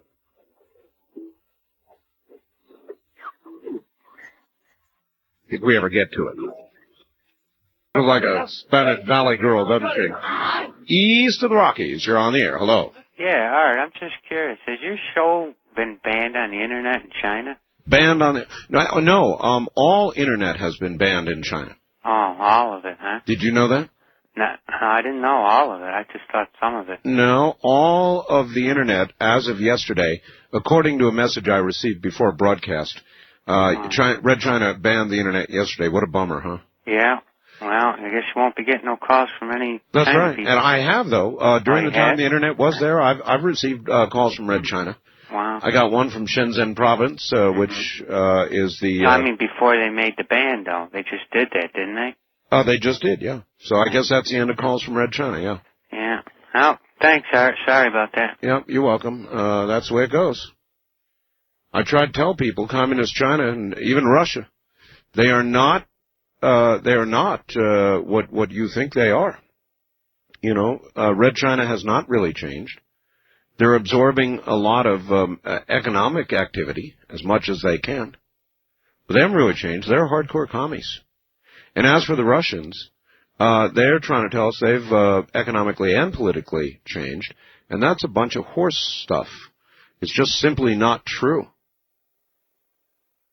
And they're in a nutshell, you know, those two guys arguing for the last 10 or 15 minutes, whatever time I left them on, was the basic argument that goes on talk shows hours and hours and hours endlessly. The take from the poor and give to the rich versus the rich and we want to keep it argument. And that is the argument. You could put it on for 10 or 15 minutes. You could repeat it for hours. It's not going to change. From both sides, it remains the same argument. So I don't see any reason why somebody who's basically got something different to say, which is Harry Brown, has got something different for a change to say, can't get in the middle and change the dynamics of the argument for a change. But they're not going to let that happen. They're not going to let that happen. And so that's why we'll probably have Harry Brown on the night of the debate. So I'm on here. Let him answer. First-time caller line, you're on the air. Hello. Art Bell? Yes. Well, you know, I called you home city, I suppose. Jacksonville, North Carolina. You're from Jacksonville? My brother is. Oh, well. He was sent there to build those barracks, you know, for the Marines. Barracks, that was in yes. 73. Oh, yes. So he built his home. And so the other night, you know, that storm, I was so worried about him. Yes. So he lost part of his roof on his home. Sorry to hear that. And he said so many people, you know, around him. He said, thank goodness he didn't have any trees. The trees were uprooted and all. And so where are you, dear? I'm in Seattle. Seattle. And my name is Beth. And I wanted to go visit with him in October. Well, it ought to be all right by then. But do you think everything will be cleaned up by then? Well, I think it'll be all right in Jacksonville. There's a lot of North Carolina. It's going to take a long time to recover. But Jacksonville didn't get the brunt of it. Yeah, Wilmington did. Wilmington did, right. Yes, but now we have that other hurricane coming in. Hortense. Hortensia. Yeah, I know. It's like a hurricane manufacturing machine down there in the between Africa, actually down off the coast of Africa. Yeah. Well, I have your book. Oh, you do? Oh, yeah, and it's beautiful. Well, I hope you enjoyed it. Well, I'm going to try to get to it. oh, I see. You haven't yet. Not yet, because I've had so many things going around here. Well, it's an easy read. You'll enjoy it. Yes, sir. And so I'll be calling you again. Please do. Okay, bye-bye. And enjoy Jacksonville. Yeah, that's my birthplace. Actually, on Camp Lejeune. Marine brat. I was a Marine brat. West of the Rockies, you're on the air. Hello. Hi, Art. How you doing? I'm okay. Good. This is Brian. I'm calling from Los Angeles. Yes, Brian. Got a question for you. Yeah. It was probably about 6 weeks ago on your show. Someone had mentioned, you had someone on, I can't remember who the guest was, that there was another incident. It was either shortly before or shortly after the TWA 800 flight. Right. That a private jet had been shot down also. That was Richard C. Hoagland, and he came back later and documented that. Indeed, it is true. Okay. Did the media ever get a hold of that? Now, I don't know that it was shot down by a missile. They didn't specify that, certainly, but it did go down. Yeah. And I've now got a story of another major commercial pilot who had a missile whiz by his cockpit. Wasn't too happy about that, I'll tell you. Right. So what I was thinking is, you know, with this whole thing of the media not letting us in on what's going on with TWA Flight 800, and listen, we'll have to hold on. My show is over. Okay. So I'm awfully sorry, but you get the honors. Do you know what they are? All right, I sure do. All right. Good night, America. Wait a minute. Where are you calling from? Los Angeles. Los Angeles says good night, America. The high desert says good night, America.